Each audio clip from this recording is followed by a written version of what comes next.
On January 2nd, 1510, Afonso de Albuquerque had maneuvered his fleet into position southwest of the city of Calicut.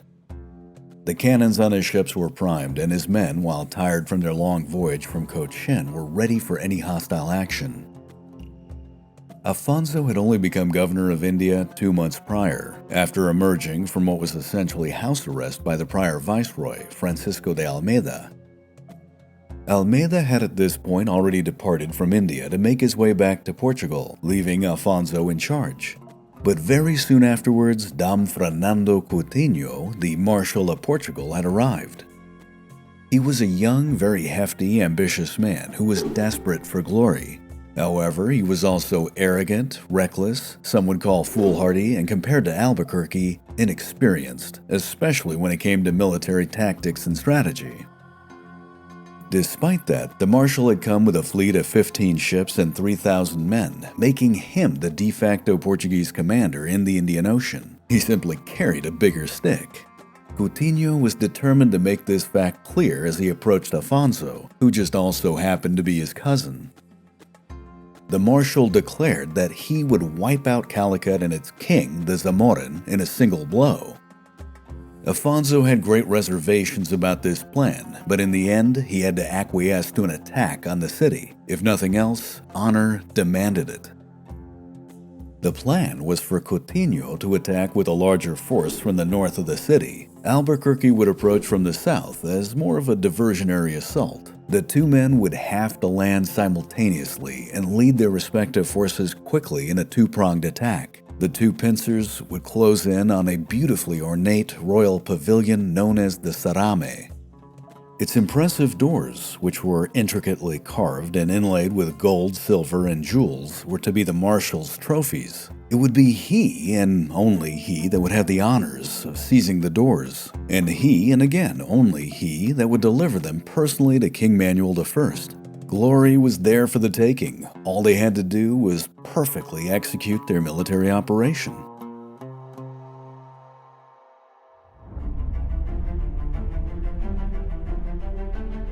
Two hours before dawn on January 3rd, 1510, a signal fire was lit from Coutinho's flagship. Over 1,500 men, draped in armor and thirsty for spoils, made their way to shore. The Marshal, however, did not understand the currents of the water, which could be fierce, and his contingent got carried well to the north of his intended landing zone, delaying the timetable entirely. Albuquerque, meanwhile, tried to keep his men in line to compensate for this delay, but the need for discipline was overcome by the need for plunder. Facing a potential breakdown in his formation, Afonso opted to launch his attack. Yelling out his battle cry, Santiago, his men surged forward. The defenders of Calicut rushed out to engage, and all along the beach, fierce fighting erupted. Albuquerque answered this counterattack by having his ships fire broadsides into his crowded enemies. With naval support, the defenders broke and ran. Albuquerque's soldiers pushed on into the city, fighting street to street, house to house. Afonso masterfully conducted his men, and within 1 hour, they had managed to fight their way to the Stalemate. Meanwhile, the Marshal and his men, who were weighed down by their heavy armor, were still marching along the beach when they heard the gunfire, the explosions, and the fighting. Fernando Coutinho was furious that his cousin would dare to attack without him, but his anger was only about to explode further. When he finally arrived at the royal pavilion, he saw that the famous exotic doors of the Stalemate, his prize, had not only been cut out, but had already been packaged up and taken back to a ship.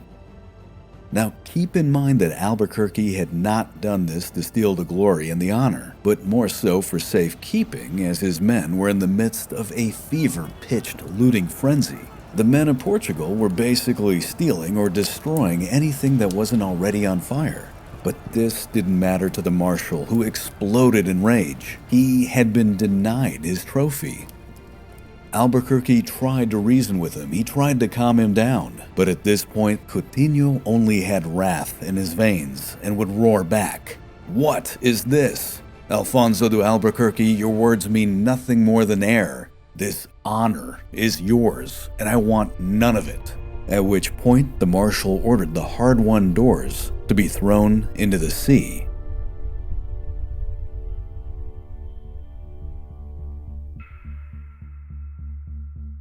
Dom Fernando Coutinho now needed something even greater to satisfy his honor. He called into his presence Gaspar de Gama, now known as Gaspar de Almeida.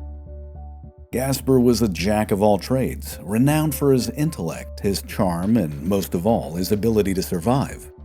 He was truly an international man of mystery and spoke at least 6 different languages. And, as luck would have it, he just happened to know the way to the Zamorans' palace, which was located about 3 miles to the east of Calicut in the jungle. Now, while this was a very dangerous path, the palace was also home to the king of Calicut's vast treasury. Albuquerque knew that this was going to be a very bad idea, and once again he tried to reason with the marshal. He was remembered by a chronicler as saying, quote, "I beg of you for pity's sake, don't take that road. From here to the houses of the king, it's a long way. The roads are bad. Men can only go in single file. You will put yourself in deep trouble getting there. You'll arrive exhausted, and there you will find many of these Nayar warriors, highly spirited and well-armed. I am telling you the truth. I beg you with all my heart, for pity's sake, don't go." End quote. It was a good warning, rational of thought, which of course was taken as both a threat and a challenge to the young corpulent commander, who immediately made his way into the jungle with 400 men and a small contingent of cannon to seek his glory. Albuquerque had no other choice but to follow, which ran against every fiber of wisdom and experience he had. He would say to his men, "We must be ready. Today we will see what God wills. Many of those you see going won't come back." The road was exactly as Afonso described. Long, winding, narrow, flanked by jungle. The men of Portugal had to walk single file. By now, Calicut was also engulfed in flame. The smoke that came out of the city blew to the east, which dropped the already low visibility to 0. As the marshal made his way, he began to encounter the Zamorans' Nayar warriors. Small groups at first, but resistance grew as they approached the palace. Regardless, Coutinho was determined, and despite taking significant losses, he eventually arrived at his destination. As they arrived, a huge fight broke out, but Portuguese steel was unmatched, and the palace guards were quickly routed. The Zamorans' treasury was now ripe for plunder. Roger Crowley, in his book The Conquerors, describes what happened next. Quote, "The looting began. Locks were smashed off with axes. Inside was an Aladdin's cave. There were chests that were stuffed with rich clothes, worked with silk and gold thread, velours and brocades from Arabia, and wooden reliquaries that were ornamented with gold and silver. The Fidalgos got their servants to pile up their private stashes, guarding them jealously in a ferocious competitive grab. The chance to become fabulously wealthy swept away all caution. They left their lances and their weapons outside, the better to scoop up armfuls of prizes. For 2 hours the plunder continued. The morning wore on. The day was becoming hot, but the looters failed to see what was coming." End quote.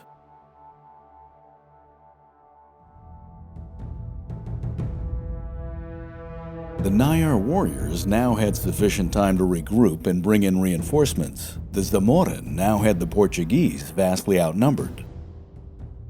By the time Afonso de Albuquerque had arrived, the counterattack had begun. Afonso ordered his men to protect the road back to the city. He then rushed into the palace to convince his cousin, the marshal, to retreat immediately. Fernando Coutinho, after an extensive persuasion/argument, only agreed to depart if he was the last to go. For him, honor demanded it. The Portuguese then began to make their way back. Afonso and his men took up the lead, while Fernando's men took up the rear guard, and the marshal himself came in at the very tail of the procession with his cannons, keeping the Nayars at bay. The Zamorans' men masterfully used the jungle for cover and brought down several trees to block the road. The cannons, which needed to be wheeled in, now had to be abandoned as they couldn't be moved over the obstacles. When the Nayars saw that their opponents had lost their big guns, they unleashed an all-out attack.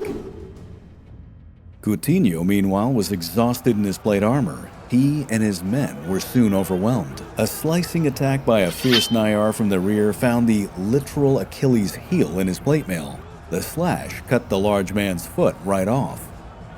The marshal's men tried in vain to get the man back up, but they themselves were soon surrounded, and then all of them were cut to pieces. When the dust finally settled, the Nayars took their heads and their banners as prizes.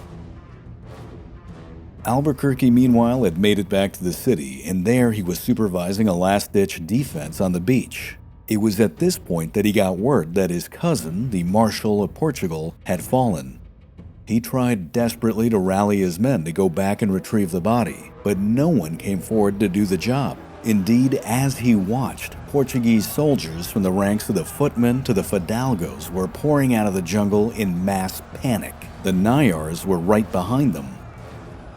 As the Portuguese ran, they threw their weapons and their armor to the sides. Seeing this, Albuquerque knew that the expedition was in serious jeopardy. He was now the man in charge, and he knew he had to do something quick. But he wouldn't have time to take command for long. An arrow struck him in the arm, followed by another arrow in the neck, and within a minute, a bullet hit him directly in the chest. He collapsed to the ground, and there he felt his blood and his life seep from his body.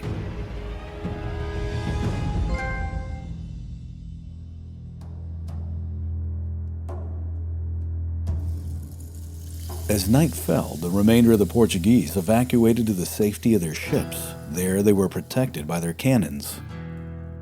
The casualties for Coutinho's reckless charge were immense. 300 men had died, another 400 were wounded, and most of these would later die as well of their wounds. In all, nearly a third of their force had been wiped out. It was later determined that 70 noblemen were killed, and it was thought that Gaspar de Almeida was one of the fallen. But his death was never confirmed, and by some accounts he lived on for another 10 years, albeit under a different name and in a different country. For the Zamorin, it was even worse. Over 2,000 men had been killed or wounded. Large portions of his city were reduced to ash. The merchant ships in the harbor, which provided his main source of income, were also destroyed. Miraculously, that night, Afonso de Albuquerque would awaken in the captain's quarters on board his flagship, drenched in his own blood. The arrow in his arm and neck had been carefully removed and the bleeding had stopped. Despite that, his physicians had felt at one point that he would not make it. But surprisingly, the wound to his chest was not fatal. The bullet would eventually be extracted by his doctor, and again, as luck would have it, infection would not set in. However, Afonso would live from that day onwards with limited ability in his left arm, and a new respect for death. Over the next few days, he'd recover his strength. He went immediately into his new role. That is, with the death of the Marshal, most of the Portuguese forces would fall into Afonso's lap. 12 of the 15 ships that Coutinho had brought would now be under his command. Albuquerque now had a sizable force, and for the first time, the governor of India was in a position to govern. The debacle at Calicut would serve as a constant reminder to Afonso de Albuquerque of what not to do. Brute force was not always the way to go. That said, Afonso, like his king Manuel I, shared a common conviction that Portugal needed to establish an empire and drive Islam from any place that it encountered. But the governor knew that resources were limited, and the Indian Ocean was a brutal theater of operations that bled men and material dry. Afonso's brush with death also instilled in him the notion that time was short. Thus, the governor went to work and came up with a bold new plan. Portugal was a relatively small country with a small population. As such, it didn't have the manpower to field large armies and therefore hold massive tracts of land. Afonso had come to the conclusion, like some of his predecessors, that instead of a large land empire, the better way to go was to control key strategic points on the map. If those areas could come under subjugation, Portuguese power could be extended and exerted nearly everywhere else. Albuquerque was eager to begin his strategy, but unknown to him at the time, he was about to embark on one of the greatest conquests in history.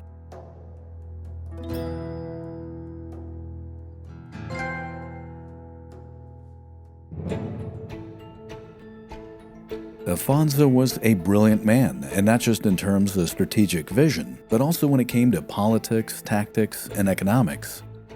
First and foremost, the governor got to work appeasing his king. Unlike his predecessor, Almeida, Albuquerque would send Manuel I a constant flow of information, justifying his every move, and when necessary, inflating the king's ego. Second, he made sure that the spice fleets met their quotas and made their way back to Lisbon, keeping the royal treasury full, if not overflowing. Third, Afonso took control of everything in his theater of operations. The King of Portugal, fearful of a coup, had divided the leadership of the Indian Ocean into 3 separate commands. Albuquerque theoretically was in charge of the central part, which comprised the western coast of India, but Africa had a separate commander, as did the lands and the islands to the east, which included Malacca.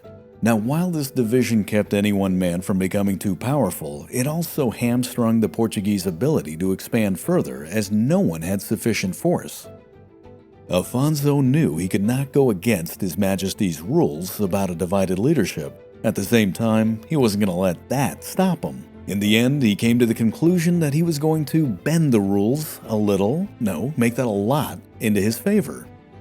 He masterfully, diplomatically, and definitively under the royal radar, convinced the other 2 commanders to unify all of their power, thus bringing an otherwise scattered military under one supreme command with one supreme commander, which would turn out to be him. Finally, the governor got to work revitalizing the military. Roger Crowley explains the need for the change. Quote, "The massacre at Calicut had highlighted the shortcomings of the way the Portuguese fought. The military code of the Fidalgos valued personal heroic deeds over tactics. Victories were gained by acts of individual valor rather than by rational planning. The Portuguese fought with a ferocity that stunned the peoples of the Indian Ocean, but their methods were medieval and chaotic, and not too infrequently suicidal." Albuquerque was keenly aware of the military revolution sweeping across Europe. In the Italian wars of the late 15th century, professional Swiss mercenaries drilled to march and fight as organized groups had revolutionized battlefield tactics. Highly maneuverable columns, armed with pikes and halberds, had steamrolled their opponents in tight-massed formation. The governor, with the energy of a zealot, set about reorganizing and instructing his men in the tactics and disciplines of this new warfare. End quote. Cochin became a military camp. Corps of troops were trained to march in formation and use halberds and pikes. Portuguese strength would now move towards the goal of using organization and discipline rather than the need for honor, though it still would be a while before this mentality was fully integrated. The ships of the fleet were also fully refitted, and by early February of 1510, Afonso had 23 ships with 1,600 soldiers, along with several thousand mercenaries. Albuquerque was now ready to begin his campaigns of conquest. The real question was, where was he going to begin?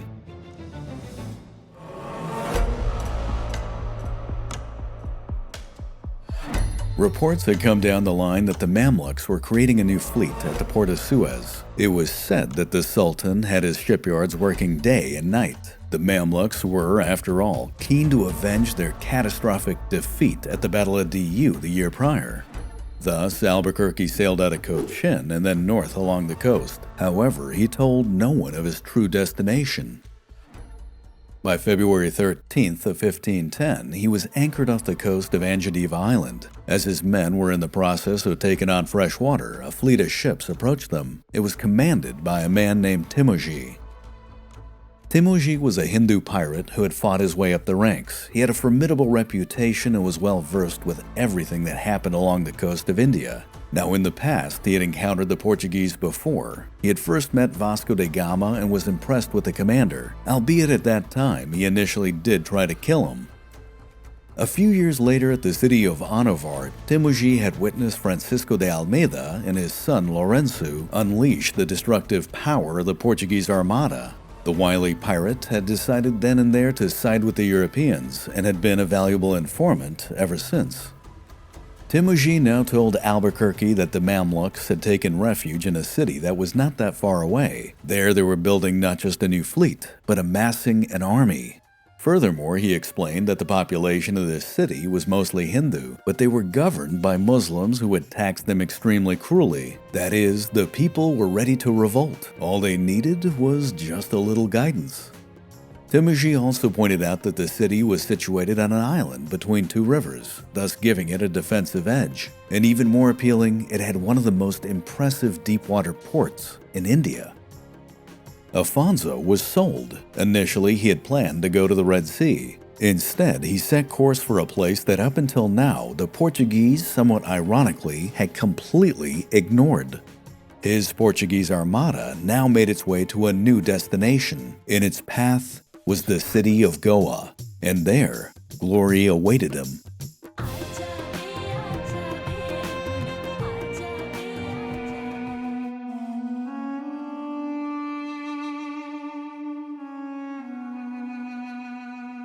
It was at the beginning of the 16th century that the powerful Vijayanagara Empire was about to enter into its greatest golden age. A new Raja had come to the esteemed Lion Throne in 1509. His name was Krishna Devaraya.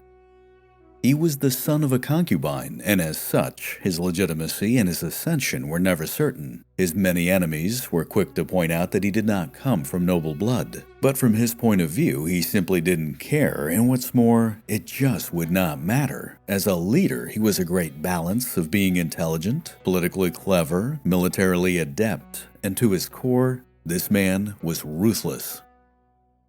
He managed to claw his way to the top. And under this Raja, this Hindu empire would flourish. The capital alone would reach a population of 500,000, making it one of the largest cities not just in India, but in the world. The Vijayanagara Empire during the time of Krishna Devaraya would control a vast portion of southern India. It made the king of Calicut's hegemony over the city-states of Kerala look modest in comparison. However, like all great powers, it had its share of enemies. Just to the north were the Muslim sultanates of the Deccan Plateau. What was once the Bahmani Sultanate had fractured in 1498. It had become 5 smaller states, of which the Sultanate of Bijapur had emerged to become an especially fierce adversary. The Sultan Yusuf Adil Shah, who was equally ruthless, was nearing the end of his life. His very young son, Ismail Adil Shah, had essentially taken charge and would continue his father's war. Now, directly on the border between the Vijayanagara Empire and the Bijapur Sultanate was the city of Goa. It was a remarkable prize that both contenders had ferociously fought over. In a span of 30 years, the city had been conquered by the Sultanate, reconquered by the Empire, and conquered again by the Sultanate. Goa's Hindu population was now under Muslim rule. Taxes were high, treatment of the people was poor, and thus they were ready to revolt. But what's more, with the Sultanate and the Empire distracted in their ongoing conflict, a perfect opportunity would now arise for a new challenger to enter the scene.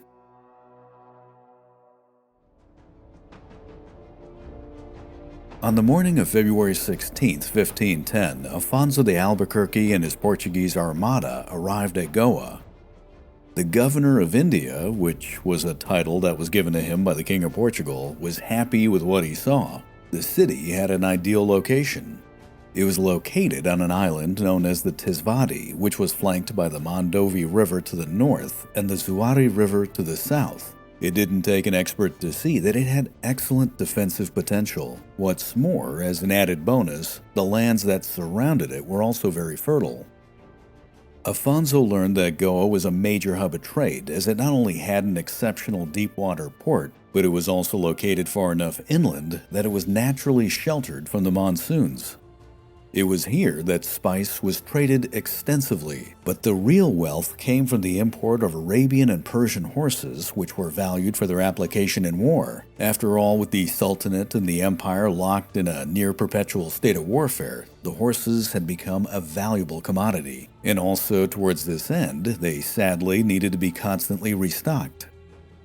However, most importantly to the Portuguese commander was the disturbing news that he had received.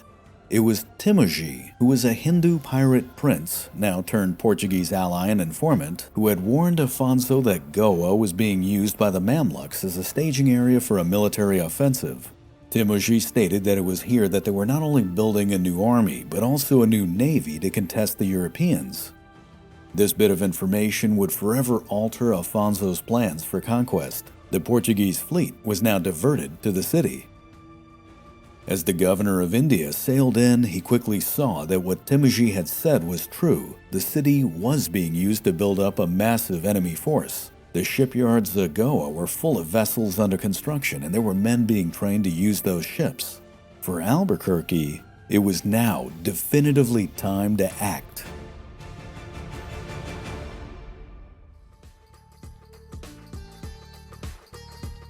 Afonso ordered his fleet into the deeper waters of the Mandovi River. His navy along the way had to subdue an artillery position on the northern bank before moving on.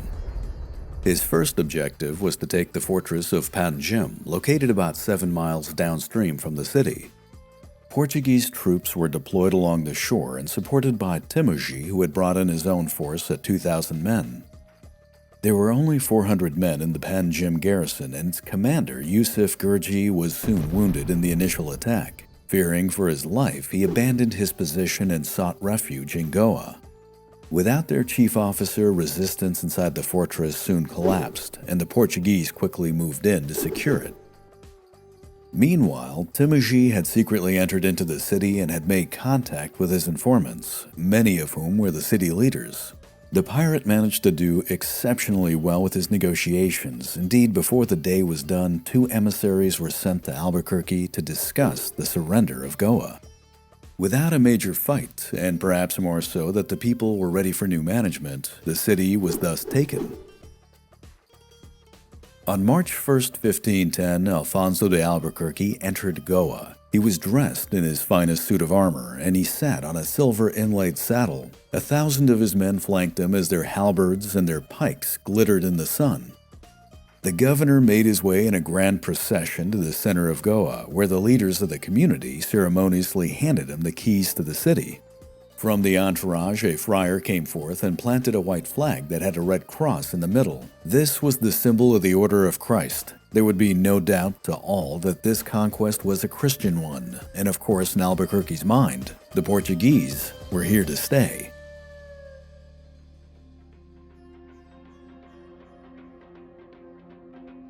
Afonso went right to work in establishing himself. He declared religious tolerance, including that for Islam, and then promised to lower taxes. This of course made him a hit right from the start. Furthermore, he stated that the Hindus and the Muslims could abide by their own laws and customs. The only exception to this was sati, the Hindu practice where widows threw themselves into their husband's funeral pyre. Afonso, completely appalled by this, banned it entirely. The governor knew that Goa was special. He wanted it to be preserved. To his own men, he demanded that any type of violence, destruction, or plunder be completely outlawed, and this on the pain of death. Timoji, who had played such a vital role, was granted the title of chief tax collector, but his low caste made his position difficult with the Hindus of the city. Eventually, he'd have to be replaced.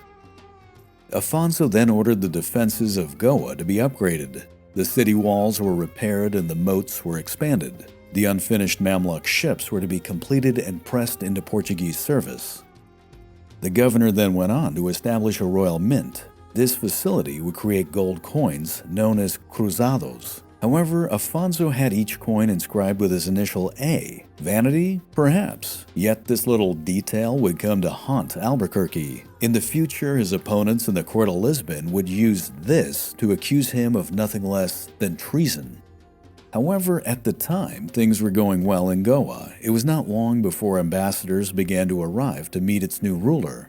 Diplomacy went very well. In fact, at one point, an alliance was even suggested with a Persian delegate to have his country attack the Mamluks. What's more, Albuquerque was also becoming better acquainted with the political scene in southern India. He even sent his own ambassador to the court of Krishna Devaraya to secure the help of the Vijayanagar Empire. The governor of India had done well. He had taken over the city in a near bloodless attack and had used enlightened methods to secure the population. However, Albuquerque was soon going to learn that while taking Goa for him may have been easy, keeping it would be an entirely different matter. Unknown to him at the time, he was about to face one of his greatest challenges.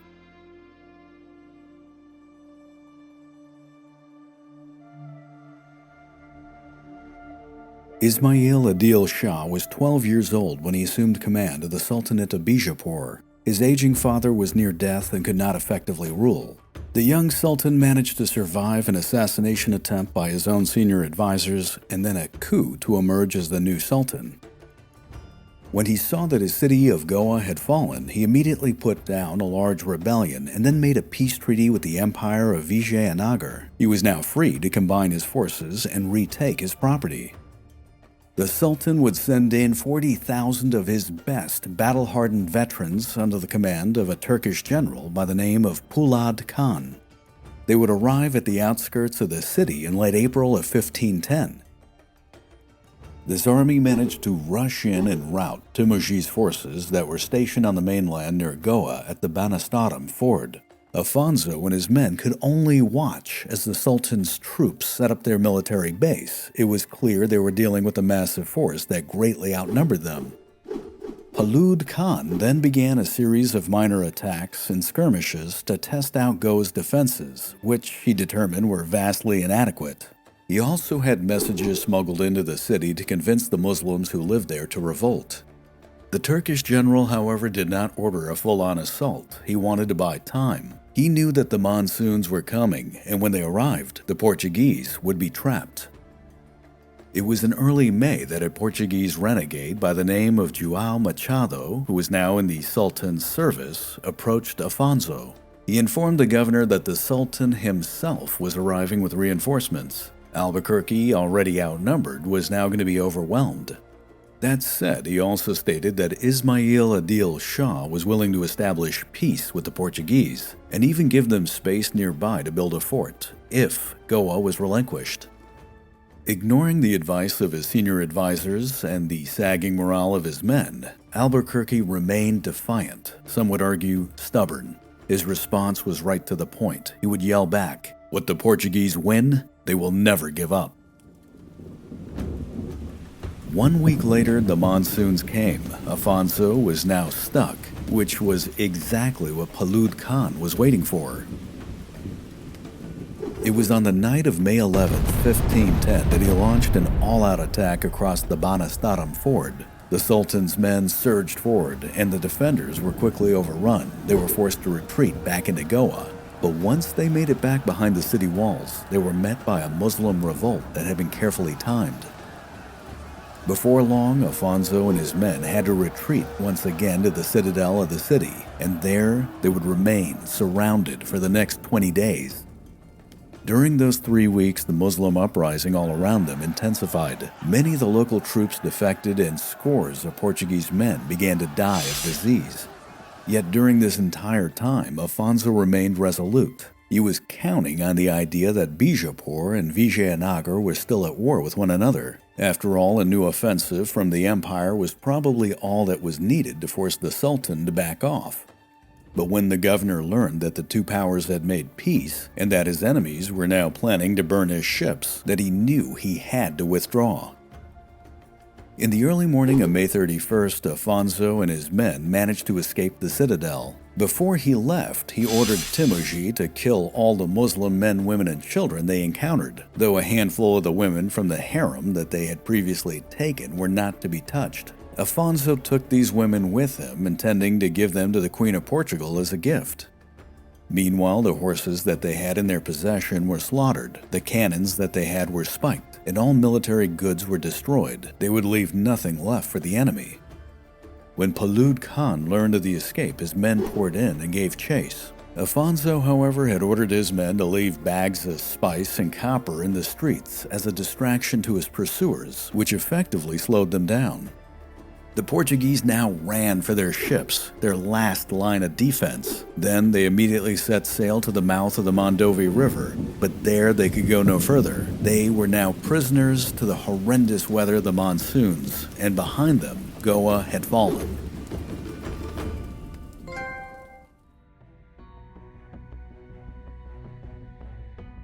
The Sultan Ismail Adil Shah entered Goa to the sound of trumpets. There he witnessed firsthand the slaughter that the Portuguese had left behind. He ordered his cannons to fire on the governor's ships as they departed, but they were not able to inflict significant damage.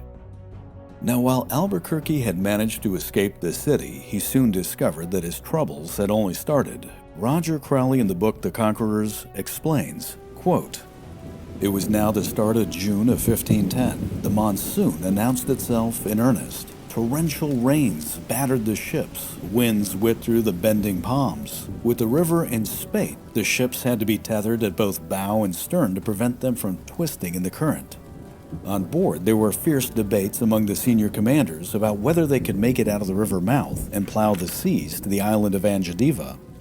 The mood among the captains was surly. They blamed Albuquerque personally for this plight. They should have sailed sooner." End quote. The heat of the oppressive, humid summer set in. It was made worse by the incessant rain. Morale began to dwindle, and disease started to set in. Day in and day out, the Sultan's men continued to fire on the Portuguese ships. Now, while the cannonballs were too small to do damage to the wooden hulls, the unrelenting bombardment was psychologically exhausting and would trap the men of Portugal below deck. There they would exist in a gloomy twilight of cramped spaces. The air was filled with the stench of men reeling from sickness. For many, it was a struggle just to breathe in the muggy air. And yet, somehow they managed to continue. The days would turn into weeks. In late June, the torrential rain abruptly stopped. Then a new problem emerged. Afonso and his men discovered that the waters of the mouth of the Mandovi River were too muddy for good fishing and too salty to drink. Food had to be rationed and dehydration set in. When men were secretly sent ashore to find fresh water, they were hunted down and many wouldn't make it back. It was said that they paid for every drop of water with a drop of blood. Hunger became extremely dire. Some of the men resorted to hunting rats for food and eating their own leather clothes. A chronicler who witnessed this would say, "Thus by hunger and thirst on one part, and by war, lightning, and thunderstorm on another, the common folk were so stricken that some were driven to desperation." The situation continued to worsen, and by July of 1510, Afonso's men began to desert.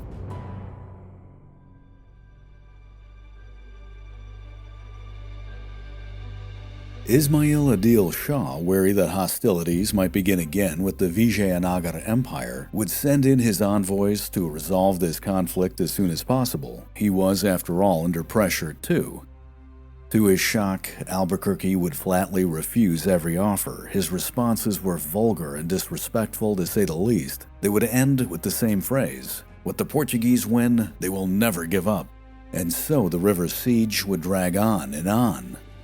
On board his flagship, the mighty Flor de la Mar, or Frol de la Mar, Afonso's circle of loyal men became smaller and smaller. Many of his captains began to see him as a deranged fool who had condemned them all to a slow death with his stubbornness.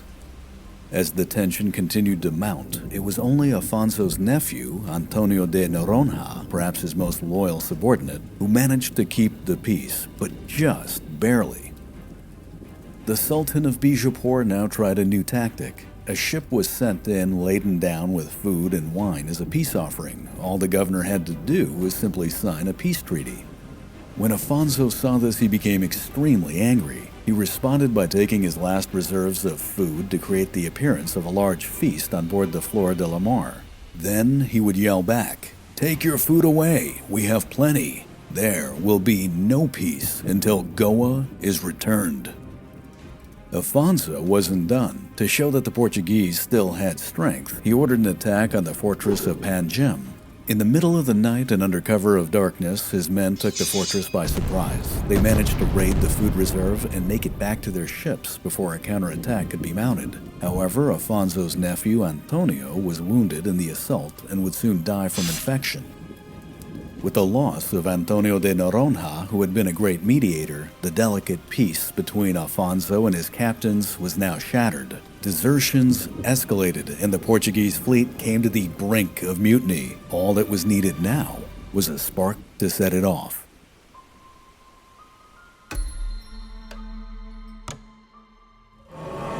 It was in late July that a young fidalgo by the name of Ruy Diaz jumped over the side rail of his ship. He swam to the Flor de la Mar, climbed up the rudder, and made his way through a small hatch. He entered the chamber where the women who had been taken from the harem in Goa were being held. The ensuing pleasurable evening was repeated the next night, and then the night after that. Then Diaz was discovered. When Afonso found out what had happened, he was furious with the breakdown of decorum. He ordered the man to be hung. Diaz was promptly seized, and then the next day he was executed. The noblemen in the fleet exploded in anger, not so much about the execution, but rather the manner in which the man was killed. Diaz was not beheaded, which would have been at least worthy of a fidalgo, but instead he was hung like a common criminal.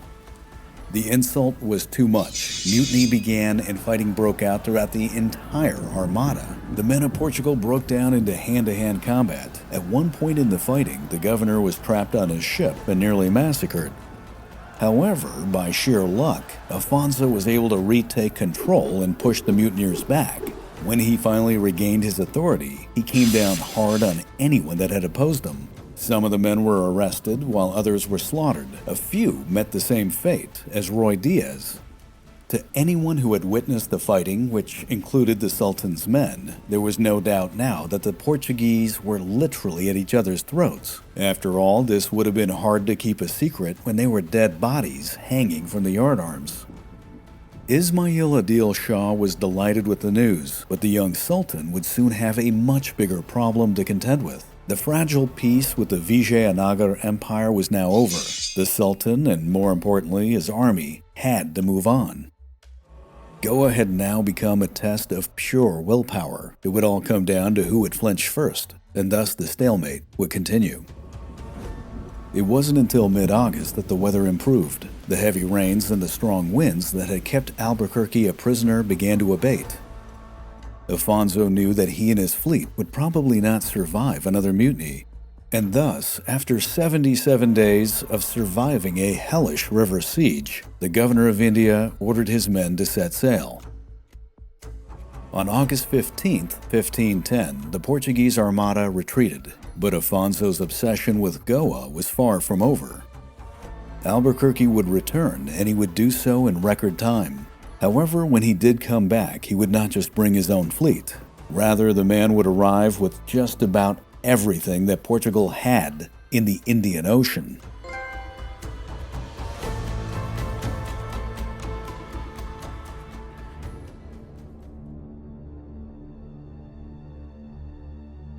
Defeat. The very concept was unappealing and unacceptable. It was an anathema to Alfonso de Albuquerque. The loss of Goa tore away at his very soul. It was undisputed that the Sultan of Bijapur was now firmly in control of the city with an overwhelming force. Meanwhile, the ships of Portugal were forced to leave the city behind. They laid course to the south. Everybody on board knew that they were lucky to have escaped with their lives. The battered Portuguese fleet made its way to Anjediva Island. There it stopped to take on fresh water and start repairs. Despite making it there, the stifling climate of India and the unforgiving monsoon had taken their toll. Men were still dying from malnutrition and disease. Some would collapse from sheer exhaustion. What's more, morale had been shattered, and many of the captains were still on the brink of mutiny. The governor of India, however, could think of nothing else than retaking his prized city. He was a man that was not just driven, but blinded by his obsession. A few days after the fleet had arrived at Anjediva, ships were spotted on the horizon. With some degree of panic, the sailors scrambled to ready the beleaguered fleet for battle. But when these ships came closer, there was a major sigh of relief. These incoming vessels had Portuguese flags. This fleet, which consisted of 4 ships, was under the command of Diogo Mendes de Vasconcelos. They had been commanded by the King of Portugal to capture Malacca, a city estimated to have 120,000 people. Clearly, this paltry force was not up to the job. Albuquerque immediately saw better use for them. The governor of India, with some suave persuasion and most likely a lot of threats, strong-armed Diogo and his ships to join him. Together, they all made their way south along the Malabar coast, and in a few days, this combined fleet arrived at the city of Kannur. Afonso would stop here to take on more supplies, but while he was loading his ships up, he was greeted by another Portuguese fleet. This time, it was a force of 12 ships that was led by the Admiral Duarte Lemos.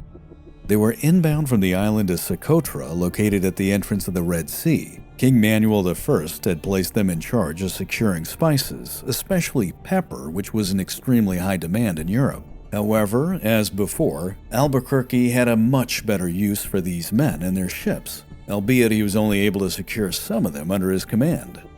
This armada now sailed for Cochin, which had become Portugal's greatest ally.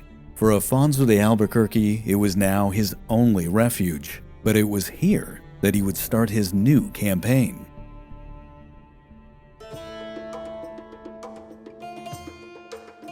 The governor of India entered the city of Cochin to find its Raja embroiled in a massive family dispute that threatened his position as sovereign. Putting aside his plans to retake Goa, Afonso deployed his men to support the Raja of Cochin and helped him put down any opposition. This military move secured the city as a friend to Portugal. The ruler immediately opened up all the shipyards for Albuquerque to use. For the next 2 months, Afonso worked feverishly to refit his ships, train his men, and restore morale. By late October of 1510, Afonso de Albuquerque had 34 ships and 1,600 well-trained soldiers. But more importantly, he had managed to restore his men's morale. During his time in Cochin, Afonso had also pulled in some diplomatic strings. The ruler of the city of Anavar deployed 15,000 troops to assist the Portuguese. Timoji, meanwhile, had managed to secure 4,000 men and an additional 60 light galleys. The pirate prince had also learned that the Sultan of Bijapur was once again at war with the empire of Vijayanagar. He was so heavily engaged in battle that his troops had to move out of Goa, and they would not be coming back anytime soon. For Afonso, his men, and his allies, this would be the perfect time to go on the attack.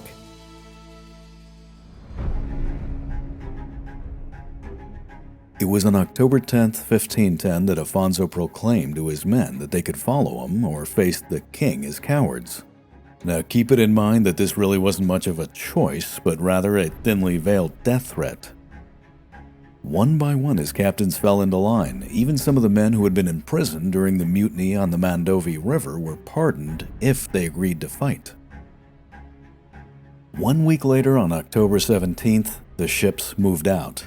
Afonso took his time. He wanted to maintain good formation and coordinate his campaign with the movement of his allies. He stopped frequently to resupply and show the city-states of Kerala the might of his force. He was, after all, carrying a much bigger stick, and as such, his voyage to the north went unopposed. On November 24th, 1510, the Portuguese returned to Goa. The Armada made its way back into the Mandovi River. There they would anchor at the Rabandar Ford, which was about 4 miles downstream from Goa.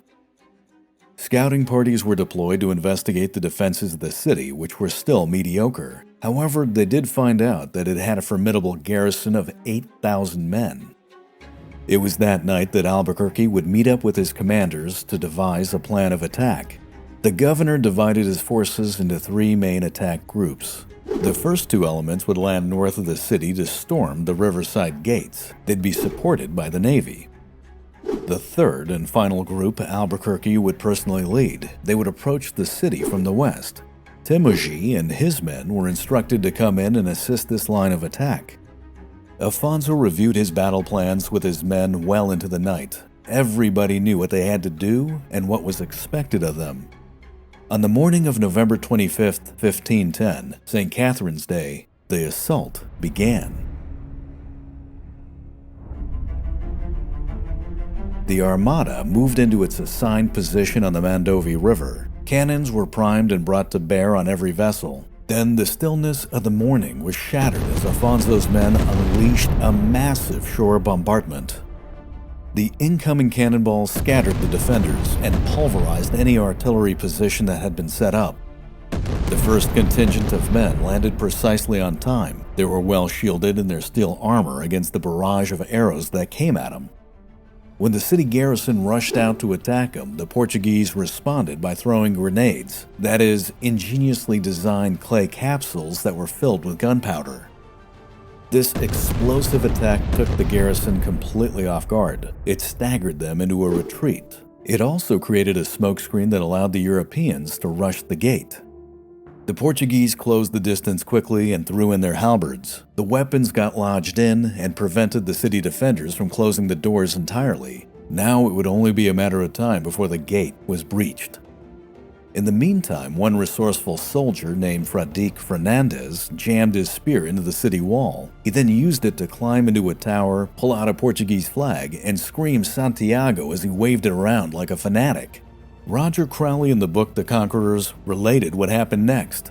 Quote, "Distracted by the flag of Portugal waving from the battlements, the defenders lost the tussle to slam the gate shut. It was ripped open and the Portuguese poured inside. As the defenders fell back, they were hit by another unit which had smashed through a second gate. The fighting that ensued was extremely bloody. The Portuguese chroniclers who witnessed these events would describe it as demented bravery. One of the first to make it through the gate, Manuel de la Cerda, was pierced just below the eye by a barbed arrow which embedded itself too deeply to be removed. He snapped off the shaft and fought on with the ghastly stump protruding from his bloody face." End quote. The city garrison that was left by the Sultan, Ismail Adil Shah, was again 8,000 strong, but once the city walls had been breached, they became nothing more than a confused rabble. Fighting erupted all over the city, in towers, along the walls, in small streets, and in the rubble of buildings. The Portuguese were confronted everywhere they went. For 5 long, ghastly hours, the Battle of Goa continued. However, Albuquerque's men would prove unstoppable. Their bloodlust at this point was insatiable. The defenders of the city, facing complete collapse, eventually broke and ran. But that's when the real slaughter started. Afonso's men would hunt down the Muslim garrison as it made its way to the Mandovi River. Most attempted to swim across, but the vast majority would drown. The lucky few who did manage to make it across the river would now face a new nightmare. Afonso's Hindu allies from the city of Anavar had just arrived. The bloodshed of the Muslim defenders would thus continue well into the night.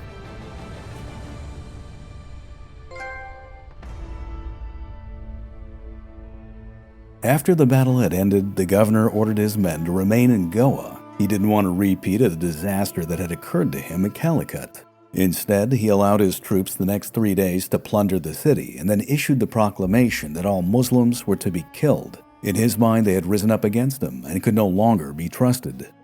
Furthermore, the Portuguese renegades who had defected to the Sultan were to be rooted out, brought to him, and then burned alive. His soldiers would follow his instructions to the letter. In a correspondence to the king, Afonso would later boast of his exploits. Quote, "Our Lord has done great things for us because he wanted us to accomplish a deed so magnificent that it surpasses even what we prayed for. I have burned the town and have killed everyone. For 4 days without any pause, our men have slaughtered. Wherever we have been able to get into, we have not spared the life of a single Muslim. We have herded them like cattle into mosques and then set them on fire. We have estimated the number of dead Muslim men and women at 6,000. It was, sire, a very fine deed." End quote. The massacre of the Muslim population of Goa was systematic and brutal. Albuquerque would summarize it with a single word: cleansed.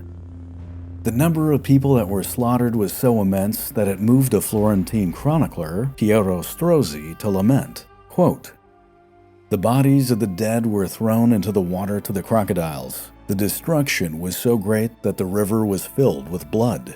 For an entire week afterwards, the tides would deposit these corpses on the banks." End quote. Apparently, even the otherwise ravenous wildlife could not eat it all. Regardless, the Mandovi River would remain red for weeks. Now, while the losses for the Sultan were extreme, the Portuguese were estimated to have suffered 50 dead and 300 wounded.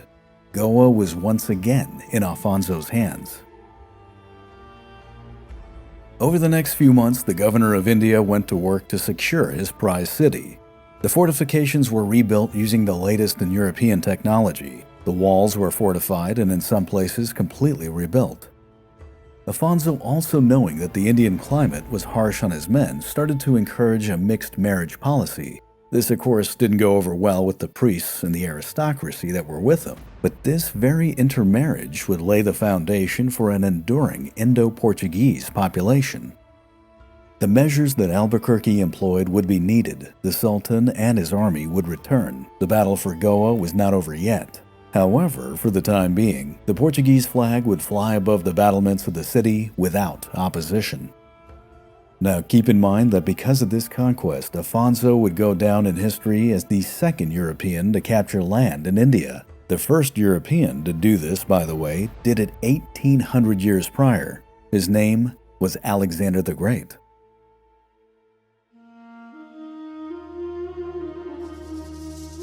By early 1511, Goa's defenses had been greatly improved. Larger cannons had been installed, the city walls and fortifications had been upgraded, and the garrison had been brought up to over 8,000 well-trained men. What's more, the shipyards and the docks had been busy refitting the fleet. Albuquerque now faced a new major dilemma. He had to decide what to do next, and time was of the essence. While he had a major force, he also had numerous enemies that were all closing in. To the north, he knew that the Sultan of Bijapur was gearing up for another fight. He had beaten back the Vijayanagara Empire and was building up his army. To the west, there were rumors that the Mamluks were building another armada in the shipyards of Suez. It was obvious that they still wanted payback for the Battle of Diu. And of course, the conquest of the city of Hormuz in the Persian Gulf was still a score that Albuquerque needed to settle. To complicate matters even more, to the east was the Sultanate of Malacca, an Islamic kingdom that was renowned for its wealth, which had now become hostile towards Portugal. What's more, Afonso's greatest competitors, the Castilians, were also aware of this impressive city and wanted to claim it as their own. The decision of where to move next, however, would essentially be made for him. A few months prior to his conquest of Goa, Albuquerque had received a letter from another Portuguese captain by the name of Rui de Araújo. Rui was a member of a prior expedition that King Manuel had sent in 1508 to establish contact and a trading outpost in Malacca. Negotiations had gone poorly. Rui and his men were now prisoners. However, he was able to smuggle out a message using a Hindu intermediary. His letter indicated that they were in a desperate situation and needed to be rescued. But furthermore, his message also had a comprehensive layout of the Sultanate of Malacca, its riches, and its military capabilities. To Albuquerque, this was the perfect invitation and justification for a military campaign. First, however, before he could begin his preparations, Afonso was forced to deal with putting down dissent amongst his own ranks. Diego Mendes de Vasconcelos, the man that King Manuel had given 4 ships and the task to capture Malacca, approached the governor. He wanted his ships back in order to do what his king had asked of him. Afonso knew that this was a fool's errand, as such a small force would never have a chance to capture such a large city. Thus, the man was denied permission to leave. Albuquerque knew that he'd need every ship he had to take on Malacca. Furthermore, there was a massive number of preparations that he needed to get done before the armada could leave. However, Vasconcelos was too impatient to wait. He mutinied along with his fleet, but he was soon caught, arrested, and then imprisoned. The pilots of his ships were promptly hung. His small fleet was then quickly and permanently incorporated into the governor's armada. Afonso de Albuquerque wanted to make it explicitly clear to his men that he was the one in supreme command. It would either be his way or the end of a rope.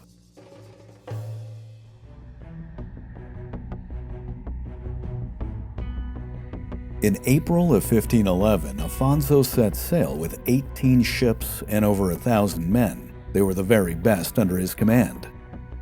He rounded the tip of India and then made his bearing to the east. Malacca was rumored to be ahead, just 40 days of sailing with a good wind.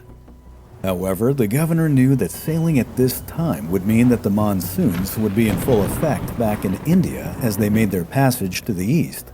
This implied for Albuquerque and his armada that there would be no turning back and there would be no reinforcements. If he was concerned, he never showed it. Once again, Afonso was determined to put everything on the line as he sailed into yet another dangerous campaign.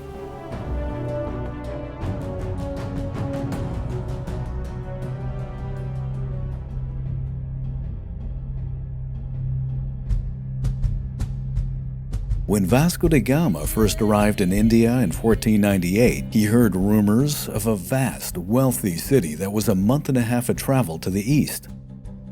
From his informants, he soon learned that its name was Malacca. In the Portuguese imagination, it would now take on a near mythical reputation. The population alone was said to have numbered over 100,000, and this at a time when most of the cities in Europe barely reached half that number. The city was cosmopolitan, home to a multitude of cultures. It would later be said that within its walls were over 84 distinct dialects. It was here that Arabian, Indian, and Persian merchants haggled with their colleagues from Indonesia, China, Burma, and the fabled Spice Islands, whose names had yet to even register in the European consciousness. The port city was strategically positioned magnificently on the eastern side of the Strait of Malacca, a narrow, long passage that, to this day, is one of the most important sea lanes in the world. Malacca was renowned as the portal through which the treasures of the Indian and the Pacific Oceans flowed. Anyone who held it had leverage over a vast domain. Its significance was so important that it gained the title, the Eye of the Sun. Here, porcelain, tea, and silks from China, nutmeg and cloves from the Spice Islands, sandalwood from Indonesia, horses from Arabia, pepper from India, and gold and gems from Southeast Asia were just everyday commodities. They were traded in Malacca's bustling markets, and some, back in Europe, would be worth their weight in gold. There were stories that the rich and affluent lived like kings, that wealth was there for the taking if one had the strength and the daring to seize it. However, there were also other darker, exotic tales, and perhaps just stories. It was said that deep in the city was a dungeon where cannibals from the surrounding islands were caught and imprisoned. Those who had committed the worst of crimes were thrown into this chamber and were left there to be literally devoured. When Francisco de Almeida, the Viceroy of India, came with his armada in 1506, he attempted to find the city with minimal success. The Viceroy would eventually be consumed by the need to avenge the death of his son. His fate would lead him to the pivotal Battle of Goa in 1509, and he would pursue Malacca no further.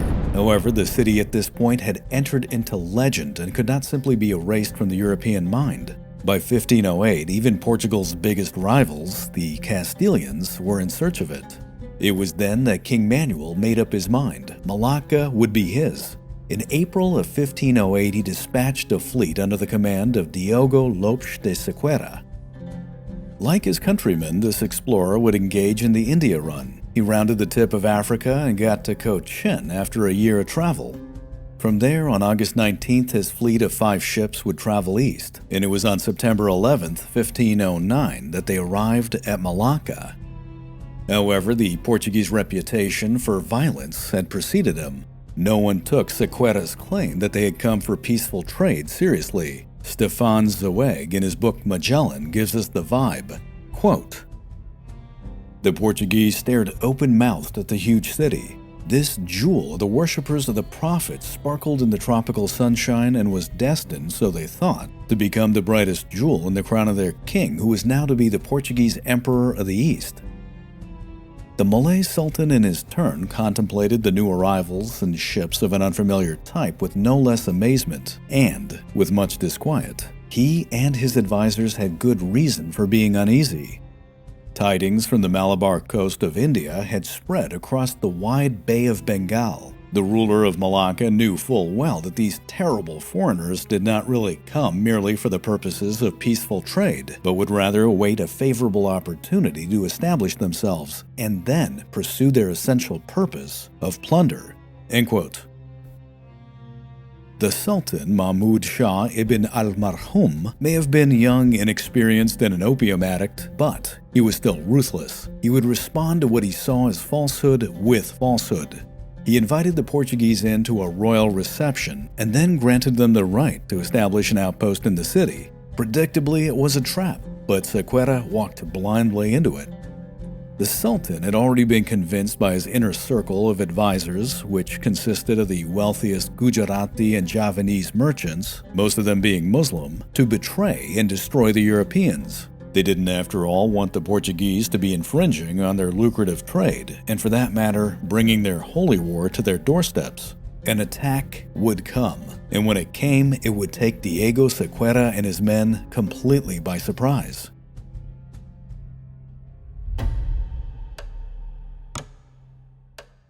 It was about a week after their warm reception that Captain de Souza was standing on the bridge of his caravel watching over the fleet. The night was strangely tranquil. As he looked on, he saw that the larger Portuguese ships were in the process of being loaded up with spices.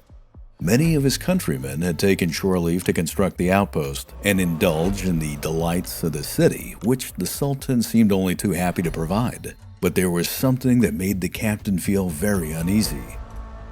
As he gazed out, he saw that there were too many Malay ships in the harbor, and they were approaching just a little too fast. De Souza, sensing something ominous, called forth for his best soldier, a man named Fernão de Magalhães. History, however, would better know him by the semi-Latinized variant of his name, Ferdinand Magellan. Magellan was immediately dispatched to the flagship to warn Diogo Lopes de Sequeira. He would find the admiral at ease playing a game of chess, oblivious to any type of threat. But no sooner had he conveyed his message than a column of smoke was released from the Sultan's palace. This was the signal for an all-out attack. The Malay ships surged forward and swarmed the Portuguese fleet. Their warriors scrambled up the sides of the ships in an attempt to capture them. But Magellan's warning had come at just the right time. Diogo de Sequeira sounded the alarm and his fleet jumped into action. Men raced to put on their armor and prime their weapons. Fights erupted all over as the Europeans fought to contain the overwhelming boarding parties. Cannons came alive and blasted swathes into their enemies. The fighting throughout the fleet became desperate. In the city, the Sultan's men hunted down the men of Portugal. They found many too drunk to stand. Some were killed instantly, but the vast majority were captured. But a few managed to fight back. In a daring, near-suicidal display of heroism, Francisco Serrao fought against 10-to-1 odds as he hacked and slayed his way from the city to the shore. Magellan, who was close friends with Serrao, watched this confrontation unfold from the flagship. He jumped into a longboat and rowed in quickly to rescue his friend. Serrao was badly wounded, but these two men managed to make it back to the fleet. As fate would decree, both men would still have an influential role yet to play in history. Back on board the ships, after extensive fighting, Diogo Lopes de Sequeira and his men managed to push the Malay boarding parties back, but reinforcements were on their way. Everybody knew at this point that this was a lost cause. 1/3 of Diogo's men had become casualties, 20 of which were now the Sultan's prisoners. The admiral ordered his fleet to cut their lines and set sail. The Portuguese fleet then made their way to sea, thundering off broadsides to anyone that dared approach them. Before the admiral left, however, he sent back 2 Malay captives, both of which had arrows through their heads. This was a warning to Malacca that anyone who harmed the Portuguese captives were to meet a similar fate. Diogo resigned himself. He had no choice but to retreat, but the Portuguese would return, and this time it would be under a much more formidable commander with a much more formidable force.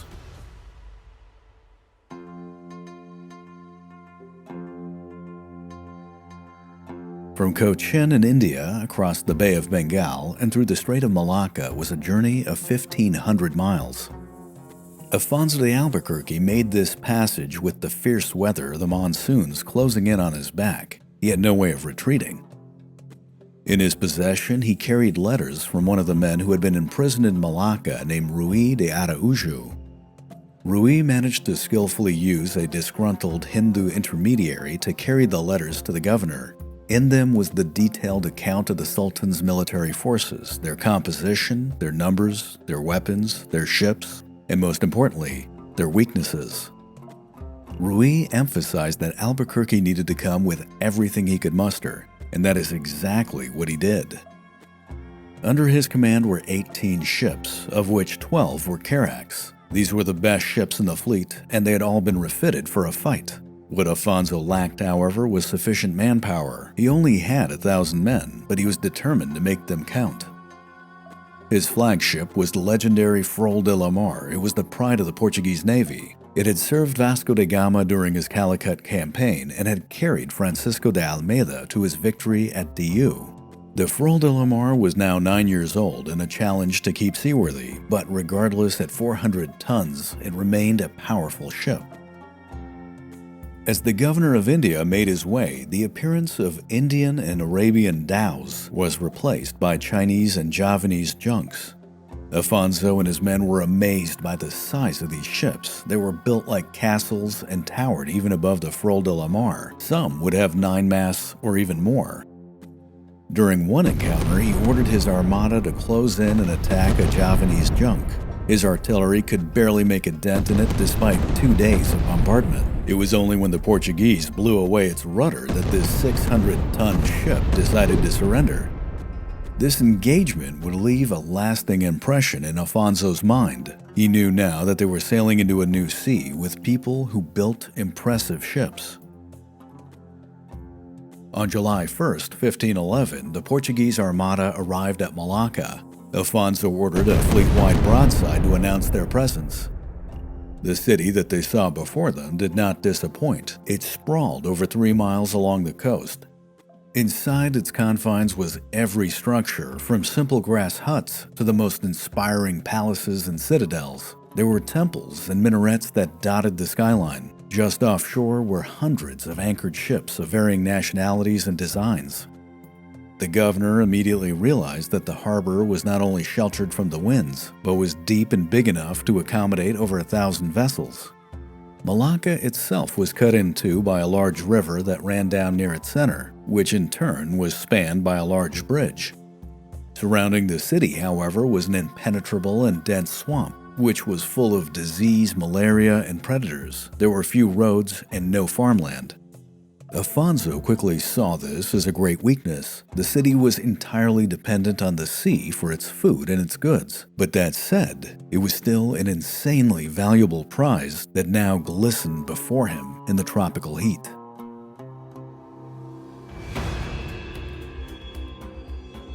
What would follow was an intense standoff between the governor and the Sultan. Mahmud Shah simply refused to release his prisoners. He did, however, send out his ambassadors to establish a peace treaty, but he purposely delayed the negotiations. He was calculating that the incoming monsoon would drive the Portuguese away, plus it bought him time to upgrade the city's defenses. The Sultan by now had 20,000 men at his disposal, but only a quarter of them were ready for battle. In addition, he also had archers, war elephants, and approximately 400 cannons, but these were of small caliber, poor quality, and his gunners were very inexperienced. Afonso knew exactly what his opponent was up to. He had, after all, dealt with this exact same situation before at Goa. As such, he only had the patience to tolerate this for so long. By mid-July, the governor had had enough. He ordered the armada to go in and begin shelling the city, including many of the ships in the harbor. By the end of that day, the city's waterfront, along with many of the merchant ships, were in flames. Now keep in mind that most of the people in Malacca, including its own ruler, had never seen such firepower. For them, it was shock and awe. Sultan Mahmud Shah dusted off his Portuguese prisoners, dressed them in regal attire, and released them. But this only fueled Albuquerque's ambition. For him, it was blood in the water. The governor now blockaded the harbor and ordered that no ship could leave. He then went on to demand room in the city to build both an outpost and a fortress. Once again, the Sultan would go back to his delaying tactics. As a result, the stage was now set for a major conflict. On July 24, 1511, 2 hours before the sun arose, Afonso de Albuquerque gave the signal to launch an attack. The key to Malacca was the high bridge that connected the two halves of the city. However, it was too tall to directly assault. Afonso thus divided his men into two contingents. They were to land on lower ground on either side of the bridge and move in promptly to secure it. The Navy came up to provide coastal bombardment, covering the landing craft as they moved in. As the Portuguese soldiers hit the beach, the Malaccan defenders came alive. They fired their cannons, but these were mostly ineffective. Their archers then began to shoot arrows and darts that were tipped with deadly poison from pufferfish. Those who got hit would later die, but most of the Portuguese were well shielded in their plate armor and continued to advance. As the sun came up, the men of Portugal began to take the bridge, but the grueling fight would drag on, lasting well into midday. The heat and the humidity would eventually become too much to take. It drained Afonso's men of their resolve. Some began to collapse as heat exhaustion set in. Seeing that his opponents were beginning to falter, Sultan Mahmud Shah unleashed a powerful offensive. Roger Crowley in the book Conquerors explains the confrontation that ensued.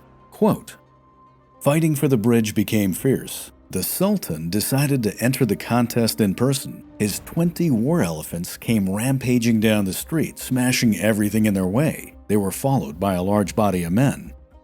The elephant drivers would urge their beasts on, which had swords swinging from their tusks. In the face of this terrifying cohort, the Portuguese started to retreat.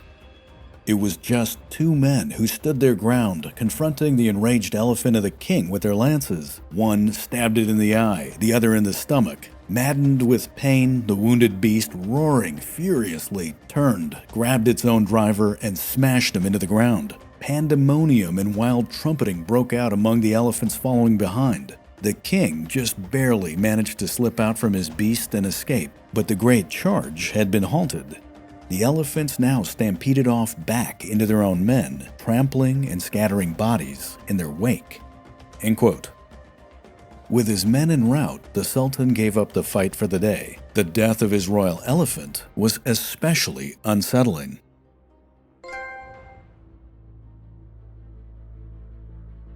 As the fighting tapered off, the bridge was eventually taken, but Afonso's men were too exhausted to fortify their position. Another attack would likely have driven them off entirely. Afonso then made the decision to withdraw. This was not something that his men enjoyed, as it would prevent them from raiding the city, but they knew better than to question his orders. As his forces made their way back to the ships, they looted what they could and then set fires behind them in order to block their retreat. The Sultan once again sent out envoys to establish peace, but what he really needed was time to reorganize his men and repair the defenses of the city. Afonso was not done, however. If anything, he was more determined than ever. As he contemplated his failure, he knew that the bridge was still the most crucial strategic point, but he needed a way to get there quicker and, more importantly, to secure it. The problem remained that the bridge was simply too tall to directly assault. The solution to his dilemma, however, would come very quickly.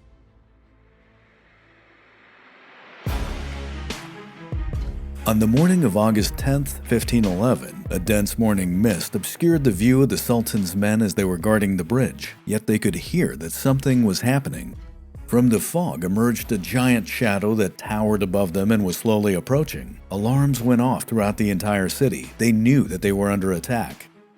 The lumbering shadow revealed itself as a giant Javanese junk. Afonso had remembered his encounter with the immense fortress ships from the Bay of Bengal. 10 days prior, he had borrowed one from a local, armed it to the teeth with cannons, and had it towed near the bridge.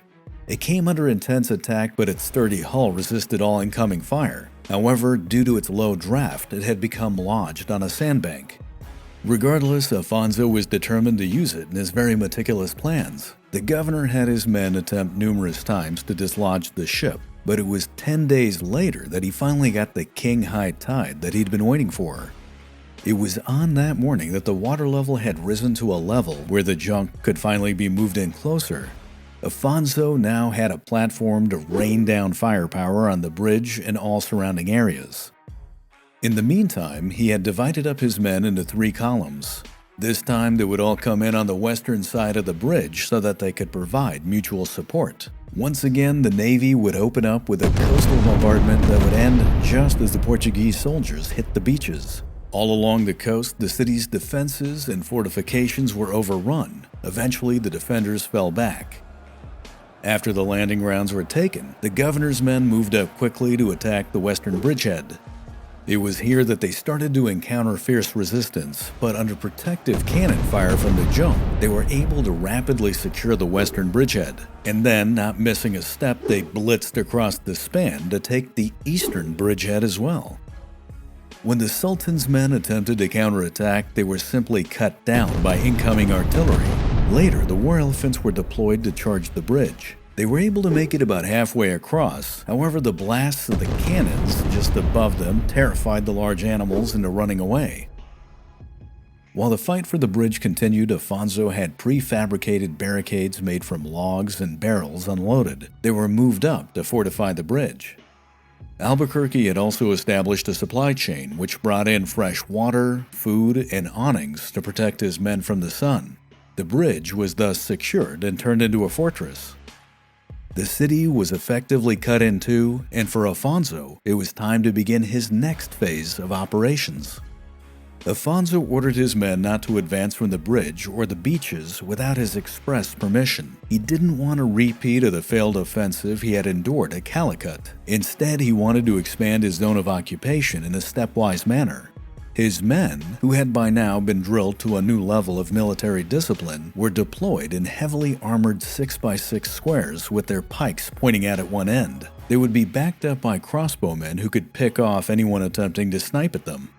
These search and destroy phalanxes were then deployed to systematically prowl the city in a grid-like manner. Resistance in the city was obliterated to the sound of Portuguese drums and to the screams of Santiago. Afonso's soldiers moved confidently through the narrow streets. The only thing they truly feared were the blowguns with the lethal poison-tipped darts. Otherwise, his men were untouchable. Now, while the Chinese and the Hindu populations were spared, the Muslims were killed on sight, men, women, and children. This systematic and some could argue brutal method would continue for more than a week, and by late August, the city had been purged of all opposition. Sultan Mahmud Shah grabbed whatever he could from his treasury and then quickly fled into the jungle. Malacca was now officially part of the Portuguese Empire.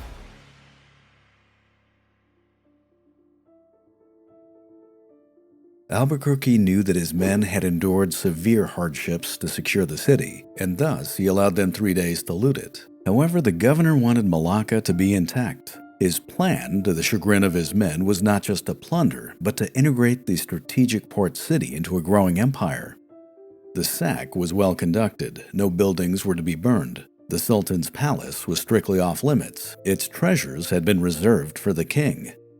The men were divided into groups, and each was allotted a time to enter and take what they could find. Then the loot was all brought to a central location for distribution. Roger Crowley in Conquerors explains, quote, "The streets of Malacca were left strewn with extraordinary merchandise of all sorts. Jewels, jars of musk, chests crammed with cloth, silks, taffetas, and camphor. There were rooms full of sandalwood and rare blue and white Chinese porcelain. The men under Albuquerque's orders gathered objects of dazzling opulence as gifts for the king, while the governor, who lived with the idea of his own death as much as his life, took for himself 6 bronze lions to adorn his tomb. The Sultan's palace was then burned to the ground." End quote. Albuquerque had learned his lesson from Goa. He wanted Malacca to be heavily secured. At the southern portion of the city, on the eastern bank of the river, a fortress was to be constructed. The conditions in the intense heat and humidity were simply grueling. Men would continually get sick from dehydration, poor nutrition, and from malaria. At one point, even Afonso began to run high fevers. For 2 really long months, Albuquerque's men salvaged stone from destroyed mosques, walls, and houses. Slowly, the fortress would go up, and with it, the defenses of the city were also upgraded.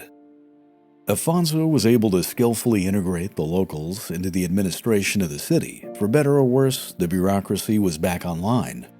The local mint was then repurposed into creating a Portuguese currency, and the governor's prior policy of intermarriage was also enacted. Now, vast plunder aside, perhaps one of the most important aspects at taking Malacca was the wealth of information that was obtained. Albuquerque learned of the influential powers in the region. Ambassadors were dispatched to Burma, to the King of Siam, and to Canton to establish relations with the Ming dynasty. The governor also learned about new trade routes. Indeed, he learned about an entirely new network. Ships were quickly dispatched to Sumatra, Java, and most critically of all, an expedition was sent to find the most valuable prize, the fabled Spice Islands, where some of the most valuable spices on Earth came from. The governor was able to take a lot of pride in his men. They had accomplished an astounding victory at Malacca. Another aspect of the grand plan for a Portuguese empire had been fulfilled. However, Afonso knew that his time in Malacca was running out. The monsoons would soon be coming, and if he did not leave, he'd be trapped in the Malay Peninsula for another year. Albuquerque decided to leave a garrison of 300 men and 8 ships to defend his latest acquisition. At the beginning of November of 1511, when the winds were favorable, Afonso ordered his men to depart. They set their bearing to the northwest to begin their run through the Strait of Malacca. The ships were filled with spice and a vast wealth and plunder. At the head of the fleet was once again the mighty Fray de la Mar, which now carried a massive treasure for the King of Portugal. The governor was in excellent spirits, and the morale of his men was high. Afonso was eager to ride that enthusiasm into the next big part of his plans for conquest. The Red Sea and the Persian Gulf were beckoning to him. But unknown to Albuquerque, as he stood on the bridge of his flagship, his fortune was about to turn dramatically. Not that far ahead of him, a fierce storm was brewing, and fate had decreed that this would be the very last voyage of the Fray de la Mar.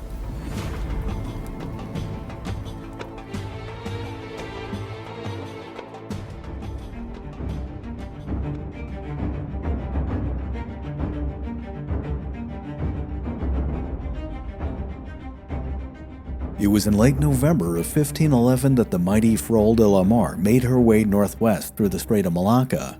The giant cargo hold of the 400-ton carrack was filled to the brim with an immense treasure of spice and plunder, which was earmarked to be delivered to the King of Portugal. Afonso de Albuquerque, the appointed Portuguese governor of India, and his men knew that they had won a great victory. The city of Malacca was now part of the empire, and Portugal not only had control over the strait that bore its name, but a rich, valuable city which would serve as a base for further expansion into the Pacific Ocean. Spirits were high amongst all the crews of the ships. They knew that if they made it back to Lisbon, they'd be richer than their wildest dreams.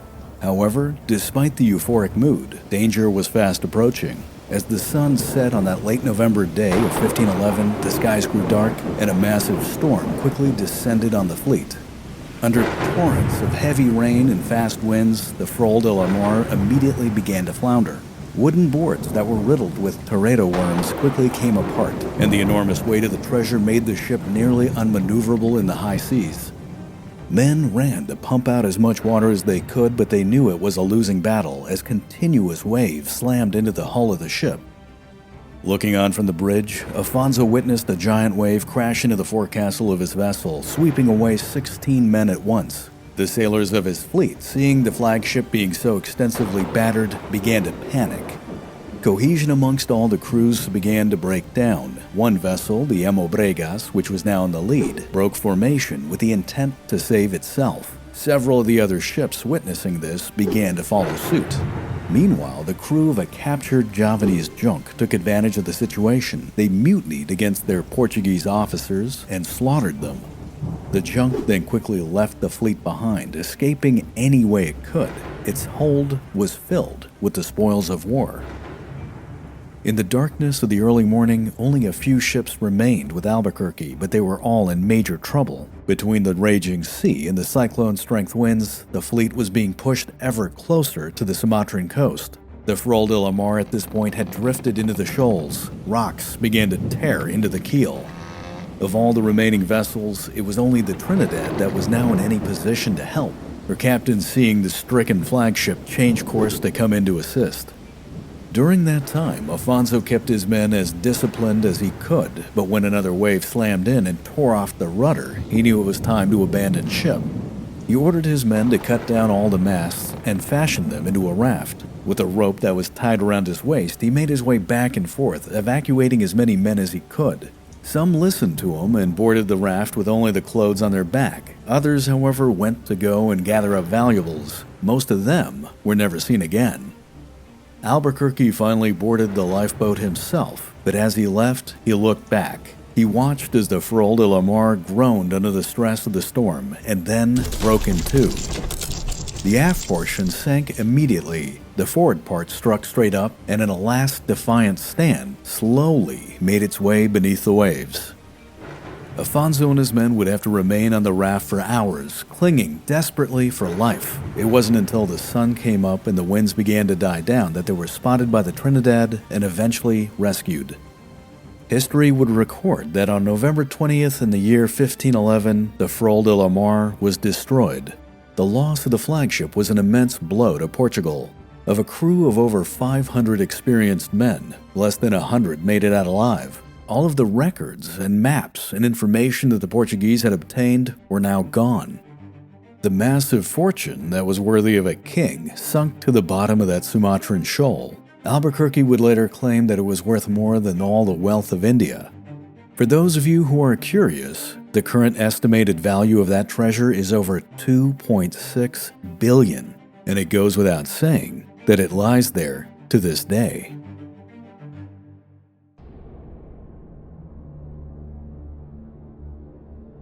It was not until the spring of 1512 that Afonso de Albuquerque made it back to India. He arrived at Cochin, but what he saw in his homecoming was simply appalling. The governor had made the conquest of the Indian Ocean his life's work. On his departure to the east, he had left the nascent Portuguese Empire in a great position. But now the situation had severely deteriorated. His firm and visionary leadership had been replaced by ineptitude, greed, and corruption. His commanders squabbled amongst themselves for personal gain. His soldiers had lost their military edge, and the fleet was in disarray. Even his prized city of Goa was now under siege by the Sultan of Bijapur, who had come back with another massive army. What's even worse, Afonso's campaign in Malacca had lasted so long that many thought he was dead. These men were quick to betray Albuquerque in his absence. The governor of India now had to deal with men who had ascended to strong positions and now firmly opposed him. And perhaps even more underhanded, these same men had actively worked hard to undermine Albuquerque's reputation with the king. Manuel I now viewed Afonso with contempt. Royal letters of praise from the sovereign had become letters of condemnation.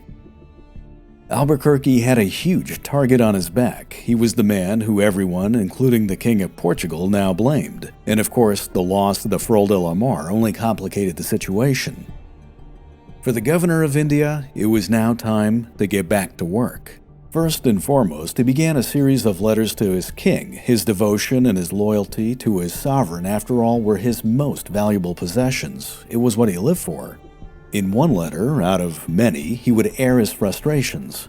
Quote, "My liege, I feel as if you abandon India. We lack men, materials, and money. Our ships are rotten. Does your highness know the consequences of neglect and the necessity in which I find myself? I've had to take Malacca twice, Goa twice, make 2 attacks on Hormuz, and travel on the sea on a raft to remedy your affairs and fulfill my duties.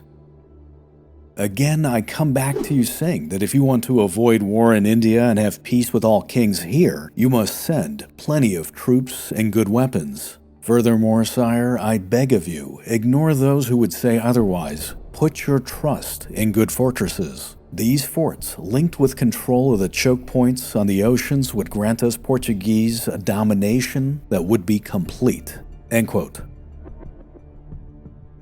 After getting done sending off his correspondence, Afonso got to work retraining his men. Discipline had been lost, and he was determined to get it back. In this endeavor, he was helped out greatly by his country.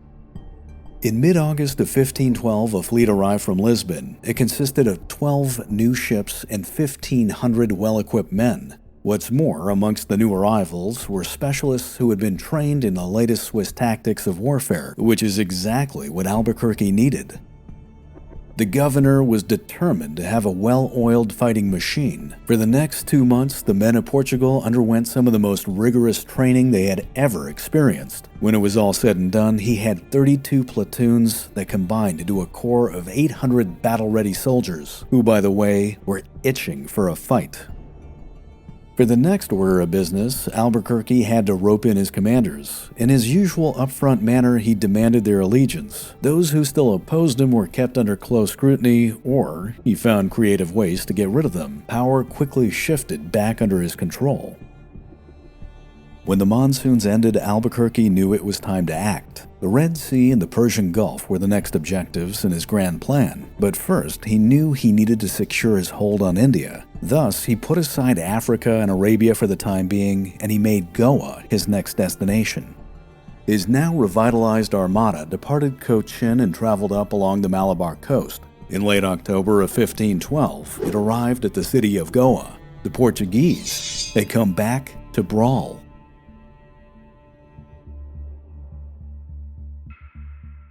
It had been nearly 2 years since Alfonso de Albuquerque had taken Goa from Ismail Adil Shah, who was the Sultan of Bijapur. Now, while the Sultan may have been defeated, he was still very powerful. In response, Adil Shah put his long war against the Vijayanagar Empire to the south on hold and returned in early 1512 to retake his city. Under the command of his general, Rasul Khan, the Sultan's forces overran the land surrounding Goa and then invaded the island of Tisvadi, on which the city was located. The Portuguese and their allies had to retreat behind the city walls, and there they remained surrounded and under siege. At the eastern portion of the island at the Banastaram fort, the Sultan's general built a pontoon bridge and then secured his bridgehead by constructing a powerful fortress. Large wooden stakes were then driven into the Mandovi and the Zuari rivers to protect the fortress from naval attack. Overall, the Sultan's campaign was unfolding really well, but then came the monsoons. The incessant rain made the otherwise grueling ordeal into a vast battle of attrition. Men on both sides now had to fight the elements as well as each other. Weeks turned into months. The defenders of Goa were pressed to the limit as supplies dwindled and their men began to desert, and had this continued, the city would have surely fallen. However, nearing the end of October, Albuquerque arrived with 16 ships and his corps of warriors. He also brought along an additional 3,000 native mercenaries. Arriving at the scene, the governor quickly took in the tactical situation. He knew that the Banastaram fortress was the key to victory, but he also discovered that it was heavily defended with nearly 8,000 men and it bristled with cannons. His enemies had obviously been upgrading their weaponry. Dividing the fleet in two, Alfonso sent 12 of his ships along the Mandovi River, and the remaining 4 were deployed up the Zuari. Under sporadic gunfire, the two fleets approached the stockades of large wooden stakes that had been drilled into the riverbed. The ships then destroyed them using their cannons or used cranes to systematically pull them out. Albuquerque then deployed his vessels to blockade the river and destroy the pontoon bridge. By doing so, he had isolated the Sultan's men on the island and had severed their supply lines. The besiegers had now themselves become the besieged. With no further naval opposition, the fleet was then ordered to begin bombarding the Banastaram fortress, which it would do for the next 8 days. During that time, Afonso would run back and forth, commanding his men personally. At times, he would reprimand them for being too reckless in their attacks, but at the same time, he would stand in full sight of enemy cannons, making himself an easy target. Twice, the man standing next to him would take a direct hit from a cannonball and burst into a bloody explosion. Seeing this, both his men and his opponents began to believe that the governor was a man who could not be killed. Now, meanwhile, as the naval bombardment on the Banastaram fortress continued, Rasul Khan intensified his landward attack on Goa. He was more determined than ever to crush the defenders. He simply knew he had no other choice and that time was running out.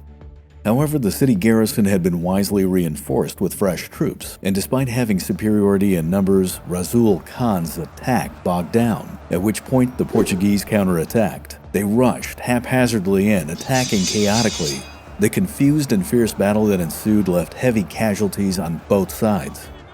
When Albuquerque learned of these losses, he was appalled. His forces could not sustain so many casualties. Thus, the governor rushed to the city and began to organize his men into 3 contingents of pikemen. Then his cavalry and archers were formed up into separate units and positioned in reserve. Discipline would be heavily reinforced. When he was ready, and despite being outnumbered, he ordered his men back onto the battlefield.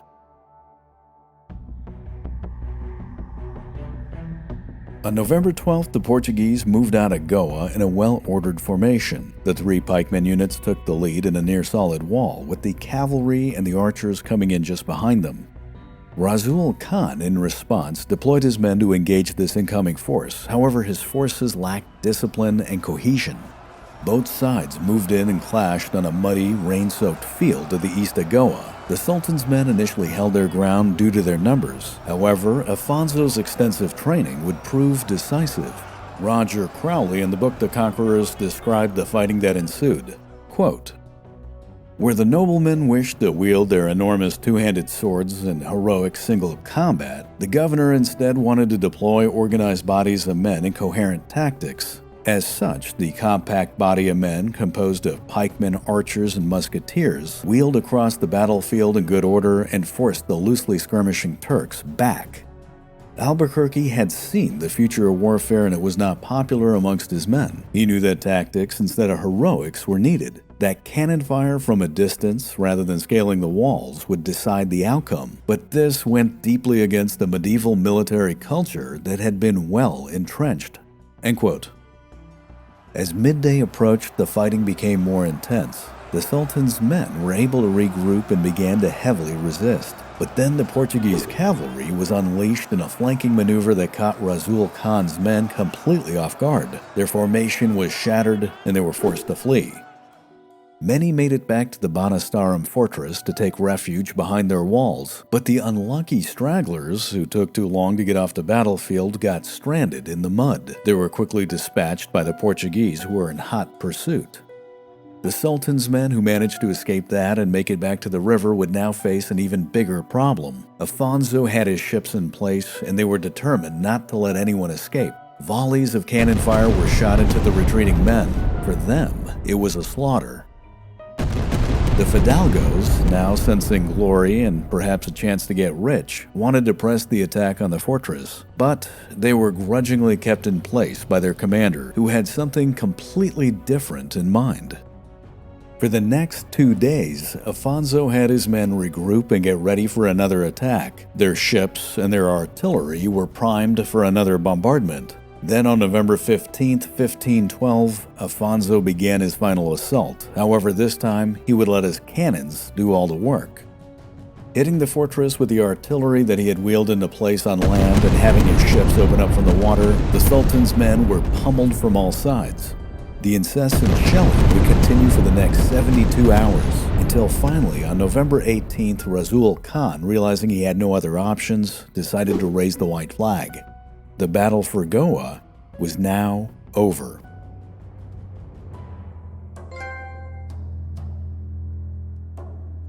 Against the strong opposition of his men and from his inner circle of advisors, Afonso negotiated a treaty that allowed the Sultan's army to retreat in peace. From his perspective, he had his prize and didn't have time for these standard mass executions. Granted, he did add some fine print to the treaty. First and foremost, everyone was to recognize that Goa was a part of Portugal. End of story. Second, the Sultan's men had to leave their weapons behind, which included all of their cannons. And third, which some historians argued was a bit personal, all of the Portuguese who had defected and had converted to Islam were to be taken as prisoners. Now, per the peace negotiations, their lives were to be spared, but Albuquerque ordered their ears and their noses to be cut off, followed the next day by their right hands and then their left thumbs. Those that did not die of infection from their wounds were then thrown into prison or sent back to Lisbon to an uncertain fate. In the meantime, with his opponents retreating back to the Sultanate of Bijapur, the governor now finally had time to solidify his hold on Goa. Up to this point, Afonso had distinguished himself on the battlefield. He would now do even better in his administrative role. Goa's defenses were a first priority. Everything was upgraded. The city walls, the barracks, the shipyards, even the fortress at Banastarum was eventually rebuilt. Cannons were then brought in to secure every approach and to fortify every tower. A larger garrison was installed, and Albuquerque even assigned a portion of his fleet with the sole task of guarding what would now become Portugal's capital in India. From the perspective of commerce, Goa also held a considerable amount of leverage. It was, after all, the hub of the Arabian horse trade, a commodity that was essential to the war effort of every kingdom and sultanate in India. As such, Albuquerque began to receive diplomats from everywhere. He masterfully made trade agreements, but at the same time would never fully commit himself politically or militarily to anyone. Thus, the governor had a free hand to play regional powers against one another, and in certain cases, he would even go so far as to supply both sides of a conflict with weapons and horses. And keep in mind, the horse trade alone would bring in profits at 300 to 500%. At one point, the governor of the city of Diu, Malik Ayaz, who was a former major enemy, even sent in his ambassador. Afonso, with the idea of keeping your friends close and your enemies closer, had something very special in mind for this envoy. Roger Crowley gives us the account. Quote, Malik Ayaz's emissary was treated to a masterclass in intimidation. The unfortunate man was taken on a tour of the shattered defenses of Benestadum, which was wrecked by Portuguese cannon fire. He was then shunted around the impressive stabling of the horse trade, the armories, and the warehouses.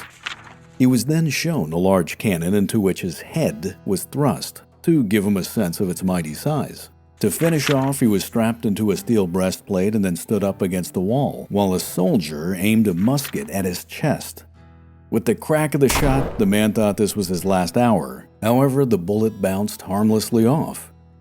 Albuquerque would later explain to his trembling visitor that Portuguese armor was bulletproof and told him to take the breastplate back to his master as evidence. This, of course, was all intended to unnerve. End quote. This demonstration had the effect Afonso wanted. It sent shivers down the spine of anyone that would dare to confront him. Of course, he kinda kept it to himself that the bullet that had been used during this interaction was actually made out of wax. As time progressed, the spice trade began to shift to Goa, which was seen as a much more reliable stronghold to conduct business. Eventually, it would make the other cities of the Malabar coast, like Anovar and Cochin, relative backwaters. The only major obstacle that was now left was the city of Calicut, which had been a persistent thorn in Portugal's side since the time of Vasco da Gama. Every prior action against Calicut had been either ineffective or a military disaster. Indeed, Albuquerque himself had nearly died there. Its king, the Samudri Raja, like his forefathers, had been definitively anti-Portuguese. Afonso, however, came up with a creative solution. Through his sources, he learned that the Samudri's brother was sympathetic to Portuguese interests. Over the course of a few months, he politically courted the man, and when the timing was just right, he suggested to him that perhaps he should simply poison his brother and become the king.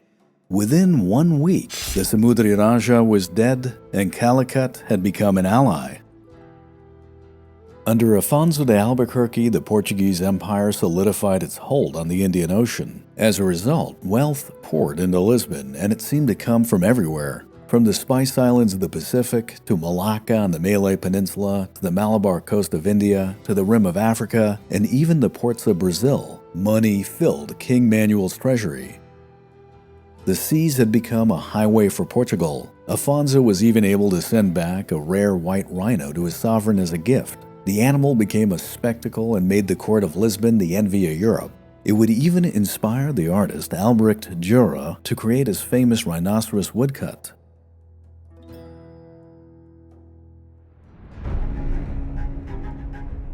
Now, sadly enough, despite all of his advances, nothing seemed to make the royalty happy. The letters of disdain from the king still arrived like clockwork. A frustrated Albuquerque knew it was time to complete his grand strategy and silence his critics.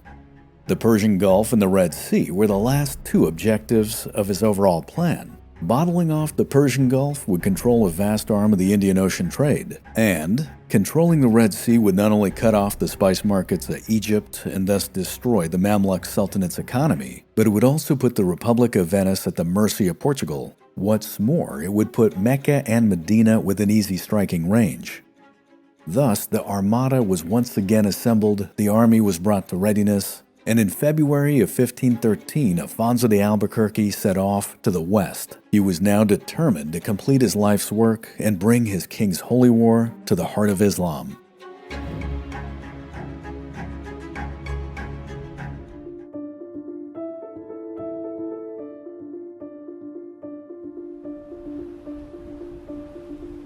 He was dying, and he knew it. Every day was a torment as his body grew weaker. The Portuguese governor of India, Afonso de Albuquerque, was now confined to his quarters aboard his flagship. It was from there that he had to command his armada. He had no other choice. He barely had the strength to stand. But it wasn't just disease that was killing the man. More so than anything, it was a broken spirit.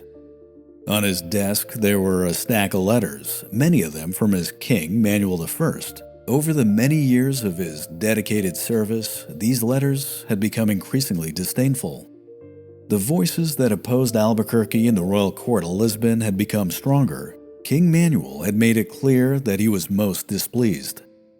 Now keep in mind, Afonso was a man who had committed himself to his country and to his sovereign. Indeed, his body carried the scars of many confrontations and had been worn down in numerous campaigns. Yet, these scornful words that now lay before him wounded him far beyond any physical lesion could possibly accomplish.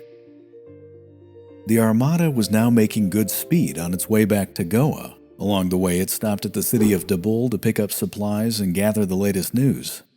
It was there that Afonso learned from his colleagues the dreadful truth. The king had already dispatched a man that was meant to replace him. For Afonso, this was the final blow. A chronicler who witnessed the exchange would recount, "The governor was told things that were a poison to his health and most damaging to his peace of mind. I have no doubt that this most assuredly hastened his death." Leaving Dabul for the final leg of his voyage, both figuratively and literally, Albuquerque retreated into his thoughts. He now had time to painfully recount how things had gotten to such a grave state. His mind drifted over countless battlefields, over raging storms that he and his men had to endure, and to strange exotic cities that now flew the Portuguese flag. However, it was the Red Sea that materialized in his mind, and with it, his campaign to dominate that sea.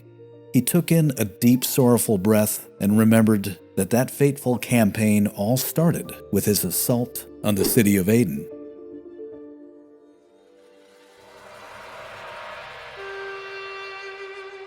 The Arabs had a name for the entrance to the Red Sea. They called it the Bab el-Mandeb, which meant the Gate of Grief or the Gate of Lamentation. There was, of course, good reason for this. The 1,400-mile-long body of water was both inhospitable and menacing. It thrust like a sword, dividing the treacherous arid lands of Arabia and North Africa. Hidden in its shallow waters were dangerous rocky shoals that could tear a ship apart.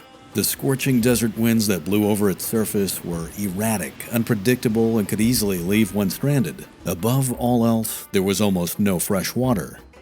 The Red Sea was a suffocating oven, a death trap to the unprepared or the inexperienced. But that all said, it was also the gateway into which the spice flowed. That dangerous path was offset by the immense potential for wealth. It was, after all, what made the Mamluk Sultanate, and by proxy, the Republic of Venice, insanely rich. Now located near the entrance to the Red Sea was the fortress city of Aden. It was here, on March 26, 1513, that Afonso de Albuquerque and his armada lay in wait just off the coast. The city itself was located in the caldera of an extinct volcano. One side of the volcanic rim had eroded into the sea. The rest of the rim provided a natural defense, which had 9 jagged peaks, each of which was capped with a formidable fortress.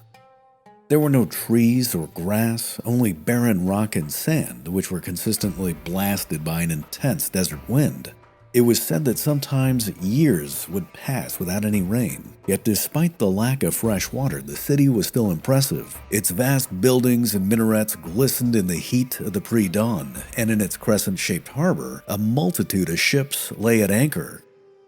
The governor of the city, Amir Mirzan, sent out a delegate to figure out what these new arrivals wanted. Albuquerque, through his experiences, however, had grown very wary of negotiation. Thus, Afonso got right to the point. He stated that he was on his way to Jeddah and then onwards to Suez to destroy the Mamluk Armada. All Aden had to do was simply open up its gates and be accommodating. This was, of course, something that Amir Mirzan could never truly agree to, but that really didn't matter because the Portuguese commander had already decided that an assault on the city was his only option.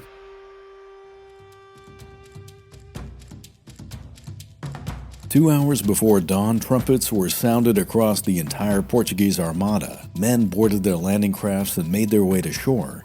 They had crowbars, pickaxes, and battering rams. Some carried barrels of gunpowder, all with the intent of blasting holes in the outer city wall. And if this all failed, they still brought along scaling ladders as a final alternative. The small ships made their way to 2 previously appointed landing zones, but that's when everything went wrong. The landing crafts grounded to a halt some distance from their objective in the shallow water. Much of the siege equipment was lost as the men began to disembark in the unsteady waves. Even worse, the gunpowder got wet, rendering it useless. Regardless, the men of Portugal pushed on. As the sun came up, they made it to the city walls in 3 contingents of 600 men apiece. However, leadership at the squad level began to fall apart. The commanders on the ground still valued personal glory over discipline. The fidalgos began to compete with one another to have the honor of entering the city first. In their pride, cohesion broke down. The direct assault became disordered and failed to breach the main gates, which by now had been heavily reinforced by the city defenders. At this point, in a last-ditch attempt, the scaling ladders went up. Instantly, it was recognized that they were too short to reach the top of the wall. Undaunted, the soldiers climbed up in their heavy armor. They painstakingly clawed their way up the last part of the ramparts. But this was a slow process which caused massive delays. More and more men found themselves stuck on the wooden ladders, which now began to buckle under the weight. In a desperate attempt to help, pikemen came up and braced the ladders with their halberds, but by then, it was too late. One after another, the scaling ladders snapped and broke. The men clinging to them came crashing down. Now, while the lucky ones sustained injuries, those that fell from a distance were killed instantly. Meanwhile, Afonso watched the disaster unfold from his ship. He saw that without his direct involvement, confusion and chaos reigned. The assault continued into midday, and one of the city wall towers was taken. But despite this success, the overall offensive was in massive trouble. Some of the Portuguese attackers began to pull back. As they did, the few remaining soldiers who had made it into the tower now found themselves completely isolated.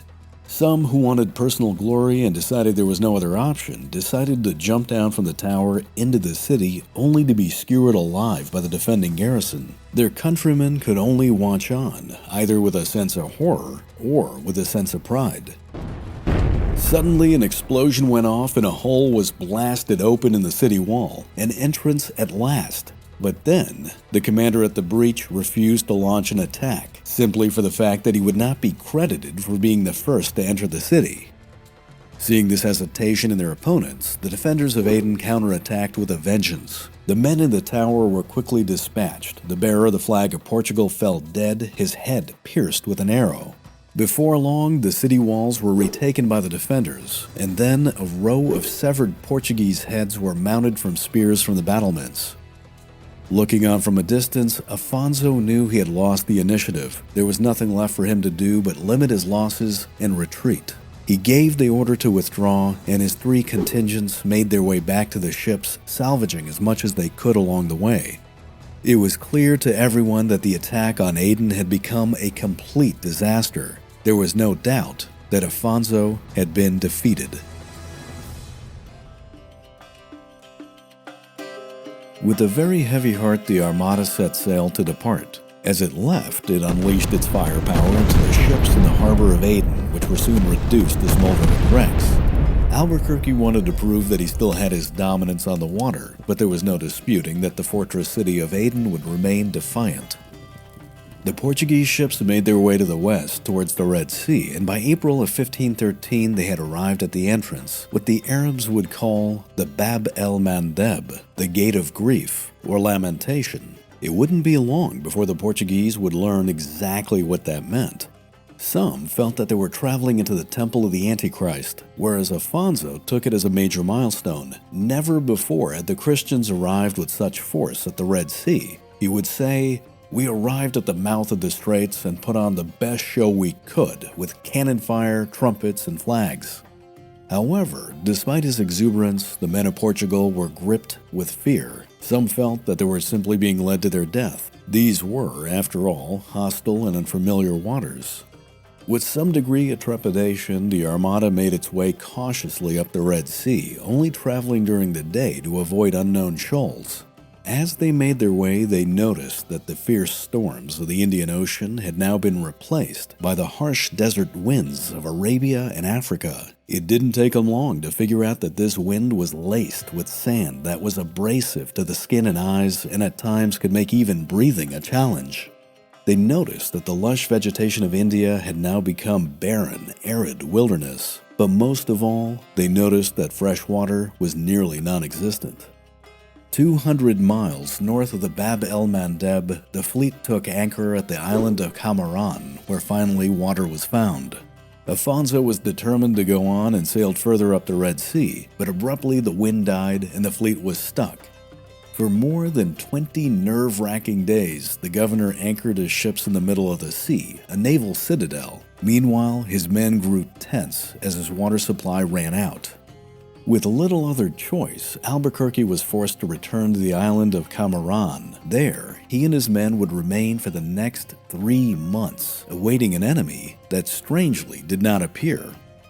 The governor, however, was not idle during his stay on Cameron. Afonso would deploy his men on a massive mission of reconnaissance. Everything they discovered was painstakingly recorded: the climate, the politics, the political affiliation of the local tribes, and even the details on the local flora and fauna would be written down. In this way, Afonso learned the gold mines of Ethiopia, the pearl fisheries of the Arabian coast, and how the traders of spice managed to make their way along the entire sea passage.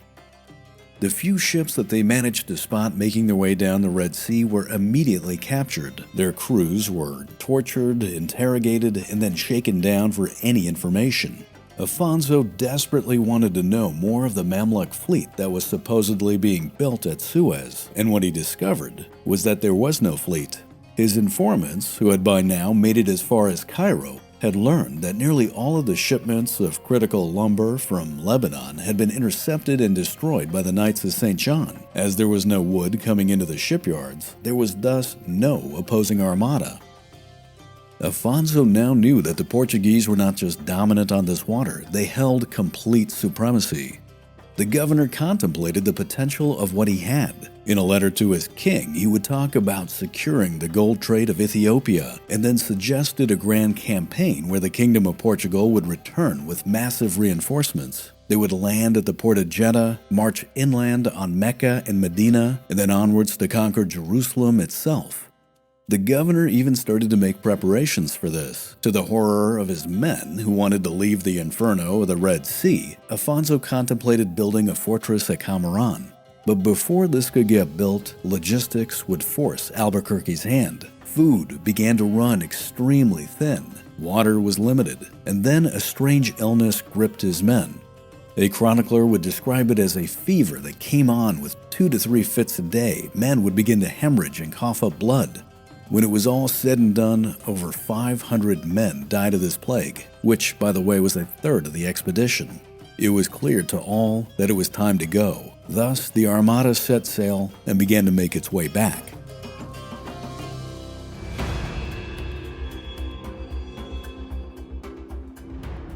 Afonso de Albuquerque would later be denounced in the court of Lisbon for failing to take Aden and Suez, but he had done more than he could have realized. Roger Crowley in the book Conquerors explains, quote, "The incursion into the Red Sea completely stunned the Islamic world. After the attack on Aden, its sheikh dispatched fast-racing camels with news up the Arabian Peninsula to Jeddah and Mecca. The alarmed Mecca garrison immediately marched to Jeddah ready for a last-ditch defense.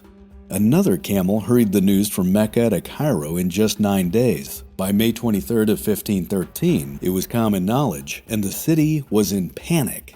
The Sultan was beside himself. There were special invocations at Friday prayers. A regimental corps was hurriedly gathered for inspection and then pressed into service. Everywhere, there were alarms going off. It was realized that the Red Sea could be effectively cut in two, that there was no fleet capable of resisting the Portuguese, and that the heartlands of the Islamic world now lay completely open." End quote. The Portuguese presence in the Red Sea paralyzed the Muslim nations of the Middle East with fear. From that point onwards, the Mamluk Sultanate would shift to a much more defensive strategy, but their inability to expel the Portuguese with force did not go unnoticed and made them look weak, something that other nations like the Ottomans would in time completely exploit. Meanwhile, by August of 1513, Albuquerque and his armada had passed through the Bab el-Mandeb, leaving the Red Sea behind. As they sailed east, they passed through Aden once again, shelling the city as they went. Afonso took in the scene once more. His capable mind quickly realized that he could take the city without even firing a shot. From his experience in the Red Sea, it struck him that all he would have to do is to blockade its supply of water. As a result, the governor had already set into motion his plan to return.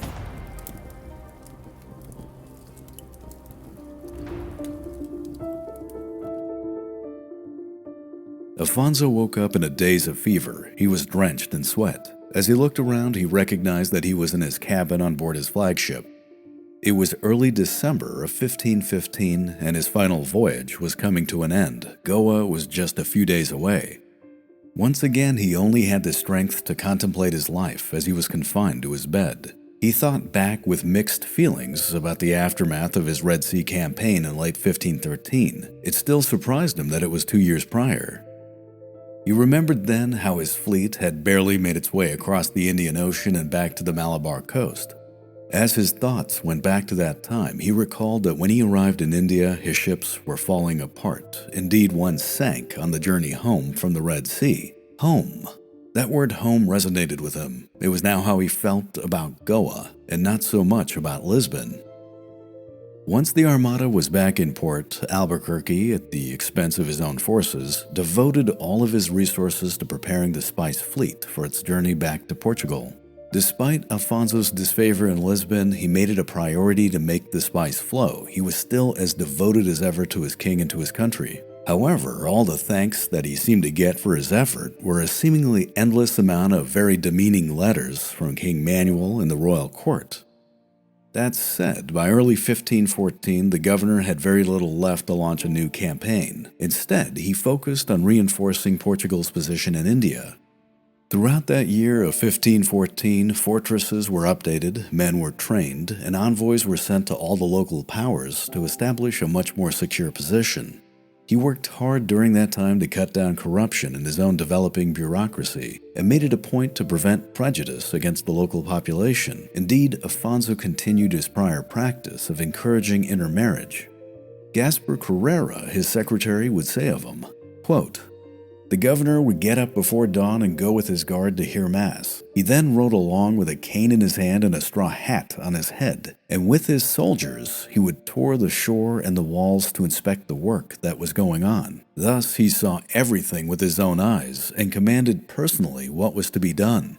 His 4 secretaries trailed after him with paper and ink in hand, so that when he issued orders and dispatches, he could sign them right there on horseback as he went." End quote. The man may have been 60 years old, but he still worked himself to exhaustion. Of course, it was also still a dangerous time for the governor. In the last few months of 1514, there was an attempt on Albuquerque's life. His food was poisoned in a conspiracy that was concocted by one of his own men, a death he narrowly avoided. Undaunted, Afonso continued with his grand strategic vision to bring the Indian Ocean under Portuguese control. By the end of 1514, he had rebuilt his fleet, stocked up ammunition and gunpowder, and had trained his men for another fight. It was early the next year, in 1515, that he was determined to get back to Aden and subjugate the Red Sea. But just as his forces were preparing to get underway, a new opportunity presented itself. It wasn't the Red Sea, but rather the Persian Gulf that would be Albuquerque's next objective.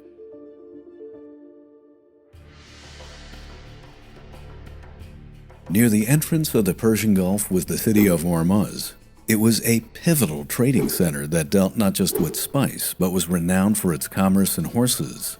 The city was powerful, opulent, and wealthy. Above all, it was strategically located. Anybody that controlled the city could essentially shut down the Persian Gulf. What's more, it was through its fabled market that the wealth of Persia flowed into the Indian Ocean.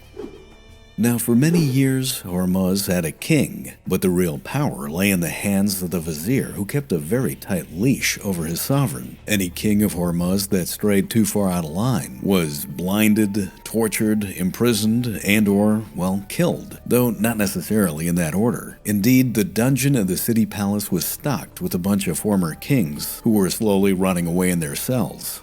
It was even said that sometimes the current incumbent was given a tour of the dungeon as a warning. As a result, the king lived in a perpetual state of dread of his vizier. It was, to say the least, an unstable situation that someone would take advantage of. Afonso de Albuquerque had been to the Persian Gulf 8 years prior. During that time, he had conducted a savage campaign of conquest. He briefly held the city of Hormuz, but discontent amongst his men made his hold untenable. In 1507, he was forced to retreat, but he vowed to return. He simply needed an opportunity to present itself. By 1515, Afonso learned that there had been a revolution in the city. A new vizier named Rais Nur ad-Din had come to power and had placed a puppet king named Turin Shah on the throne. However, the vizier had a nephew named Rais Hamad, who was even more ruthless and definitively anti-Portuguese. Rais Hamad staged his own coup and then had both the king and the vizier imprisoned. For the governor, this was going to be definitively bad for business. Afonso wasn't going to take any chances with his new ruler, and so he brought together 27 ships, 1,700 men, and 700 Indian mercenaries. His armada left Goa in February of 1515. Abandoning his plan for the conquest of the Red Sea and the city of Aden, he diverted to the Persian Gulf and arrived at Hormuz by mid-March. The inhabitants of the city awoke that morning with a vast Portuguese force staring them down. Rais Hamad, however, had been informed of the Europeans' approach. The city had been heavily fortified, barricaded, and stocked with cannons. Provisions had been gathered for a prolonged siege, and the city garrison had been primed for action. The message was clear. If Albuquerque wanted to fight, he was going to get a big one. The governor took in the tactical situation and saw that a direct assault on the city would have been a prolonged, bloody affair. So instead, he opted for diplomacy. First and foremost, Albuquerque refused to talk directly with Rais Hamad, insisting that he would only talk with the true king. Thus, Turin Shah was brought forth from his imprisonment and paraded out to meet the Portuguese. Secretly, Rais Hamad wanted to draw out Alfonso de Albuquerque under the terms of truce and kill him, so he decided to play along with the talks. Negotiations continued for the next few days, and the king, Turin Shah, finally agreed that the Portuguese should have a small spot in the city to rest after their long voyage. This was all that Albuquerque needed to act, and he made it a point to move quickly. From his experience during his Malacca campaign, the governor had prefabricated fortifications deployed from his ships in the middle of the night. The spot in the city that the governor chose was a small hill that overlooked the royal palace. In the course of a single night, his men moved in and fortified the hill. Large baskets were brought down and filled with sand. Barricades and screens were also put into place. And finally, stockades were constructed that could support a host of cannons. On the morning of April 2nd, 1515, Rais Hamad awoke to see a heavily armed fortress that had been constructed, seemingly in the night, with cannons that were now bearing down on his palace. As can be imagined, the man was beyond furious. Tensions at this point between the Persian and the Portuguese forces were greatly escalated, but both sides knew that if hostilities broke out, the city would be heavily damaged, if not razed to the ground. Thus, negotiations had to continue, which in a way worked out for both commanders. On one end, Rais Hamad wanted nothing more than to get Afonso into a vulnerable spot and assassinate him. On the other end, Albuquerque wanted to keep the city intact, and therefore he reassured Rais Hamad and King Turin Shah that he had only come for the purposes of trade and commerce, and wanted absolutely nothing to do with any type of conquest, though one could argue he did have an armada at his back.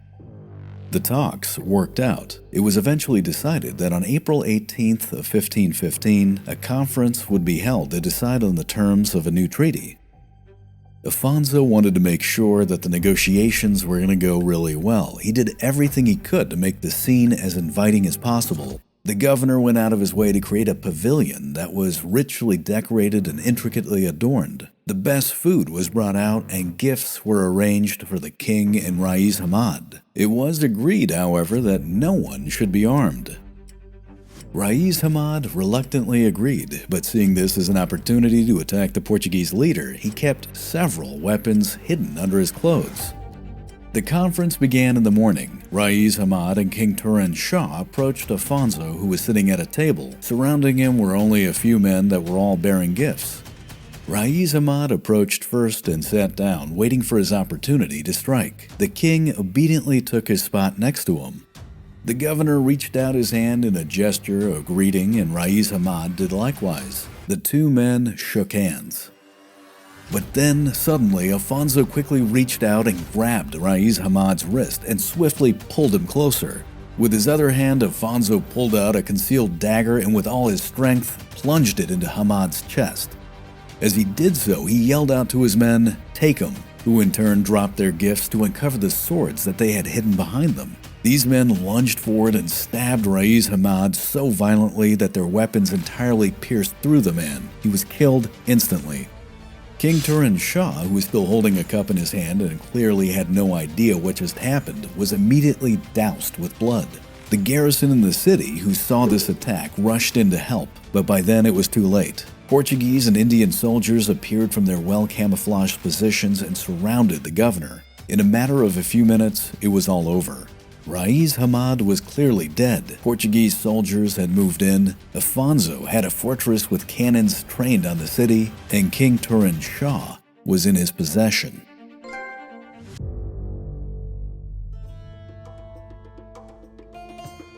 When the commotion in Hormuz had settled down, the king was brought to the palace. There, in front of the inhabitants of the city, he declared that the Portuguese were to be his greatest ally. The markets and the commerce of the city were to be at their disposal and their supervision. What's more, to show just how appreciative he was, he would allow the Europeans to build a fortress in his city, and he would even pay for the construction. Of course, in reality, King Turan Shah really had no other choice. Had he said anything else, well, let's just say he wouldn't have lasted for very long. Hormuz would remain theoretically under the control of its king, but it had clearly become a vassal state. For the foreseeable future, it would be commanded from Goa. Afonso deployed a garrison to occupy the city, and on May 3rd of 1515, the foundation of the fortress began. Like in many cities before, the Portuguese would position their fortress near the water to protect the harbor and therefore have control over all commerce. The grueling work would continue at a frantic pace in the heat and humidity of the Persian Gulf for months on end. Albuquerque, of course, would closely supervise every aspect. However, as the walls went up, exhaustion, dehydration, and disease would set in. As spring became summer, the weather grew even more intense, and it was then that dysentery broke out and men began to die. Nothing at all seemed to curb the outbreak. In fact, at one point, Afonso became angry with his doctors. He had them pressed into service at the construction site to understand what his men were going through. He was remembered by a chronicler as saying to them, "You get a doctor's pay, and yet you have no idea about the illness that afflicts the men who serve the king our lord. Very well, I will teach you what they are dying of." Despite his harsh methods, the fortress continued to go up, seemingly against all the odds. As it did, word spread of this Portuguese commander who had raced back and forth across the Indian Ocean and had brought several nations to bear. His enemies would soon call him the Lion of the Sea. Afonso de Albuquerque was gaining an almost legendary status as one who could neither be defeated or killed in battle. However, his amazing luck would not hold out for much longer.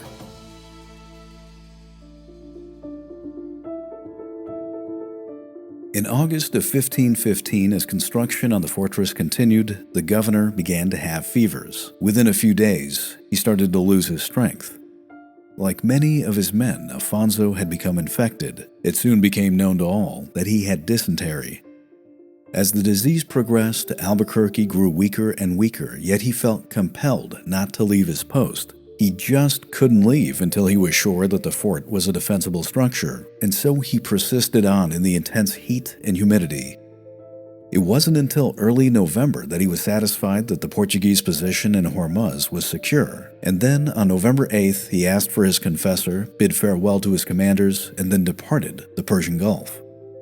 His very final voyage was a grueling affair as life seeped out of his body. To complicate matters, he learned from a ship that his men captured in the Gulf of Cambay that his king had replaced him as governor of India and that a replacement was on his way. This was later confirmed when he arrived at the city of Dabul.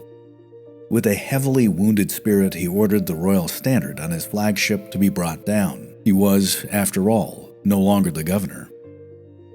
As his fleet sailed down the Malabar coast, Alfonso would write his final letter to King Manuel. It was dated December 6, 1515. Quote, "Sire, I do not write to your highness in my own hand because at the making of this letter I am dying. I leave India with all the principal points taken and in your power. This is what your highness committed to me. I place my confidence in the hands of your highness and the Lady Queen. I commend myself to you both to promote my affairs. I die in your service."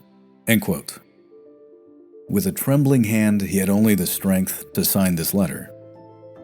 A few days later, on December 15th, Afonso de Albuquerque arrived in the Mandovi River within sight of Goa. He had his men raise him to the window so he could look on the city he felt so much pride in one last time. With that, he would take his final breath, knowing that despite all that he had done, his king had lost faith in him. He would die a broken man.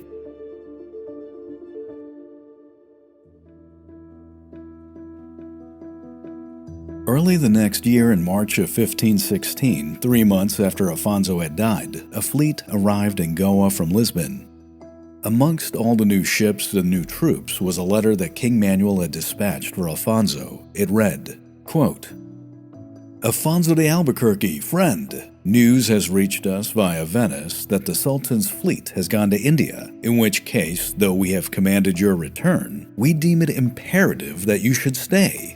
From the experience we have had of you and of your service, and the victory which our Lord has always given you, we feel it would be of the greatest comfort to know we have you there. We rely wholly upon you, and if you execute these, our commands, we shall feel as much at rest as though we could attend to them in person." End quote. It was the redemption that Albuquerque had always wanted, the one thing that had more value to him than all the wealth of India, but by then, it was too late. Afonso had been in the Indian Ocean for approximately 9 years, but during that time he had worked relentlessly to build his king's empire. During his career, Afonso de Albuquerque had repeatedly proven that he was a commander who had incredible tactical and strategic insight. He had been nearly killed at Calicut, survived the destruction of the Frol de la Mar in Sumatra, and had suffered the heat of the Red Sea. The man had defeated an army of elephants in Malacca, assassinated a tyrant in Hormuz, and had subdued the East African coast with diplomacy and violence. Albuquerque had managed to cheat death in several encounters, but throughout, his grand strategic vision never faltered. His ability to negotiate, intimidate, and influence had nearly no equal. Some historians would later claim that his work almost single-handedly laid the foundation of the world's first global empire. With his death, King Manuel would never again have such a capable, committed, and most importantly, loyal commander. Through his dedication, Afonso de Albuquerque earned his title, the Lion of the Sea, and while he never got the recognition of his king that he so eagerly wanted, India for him would forever be the greatest adventure of his life.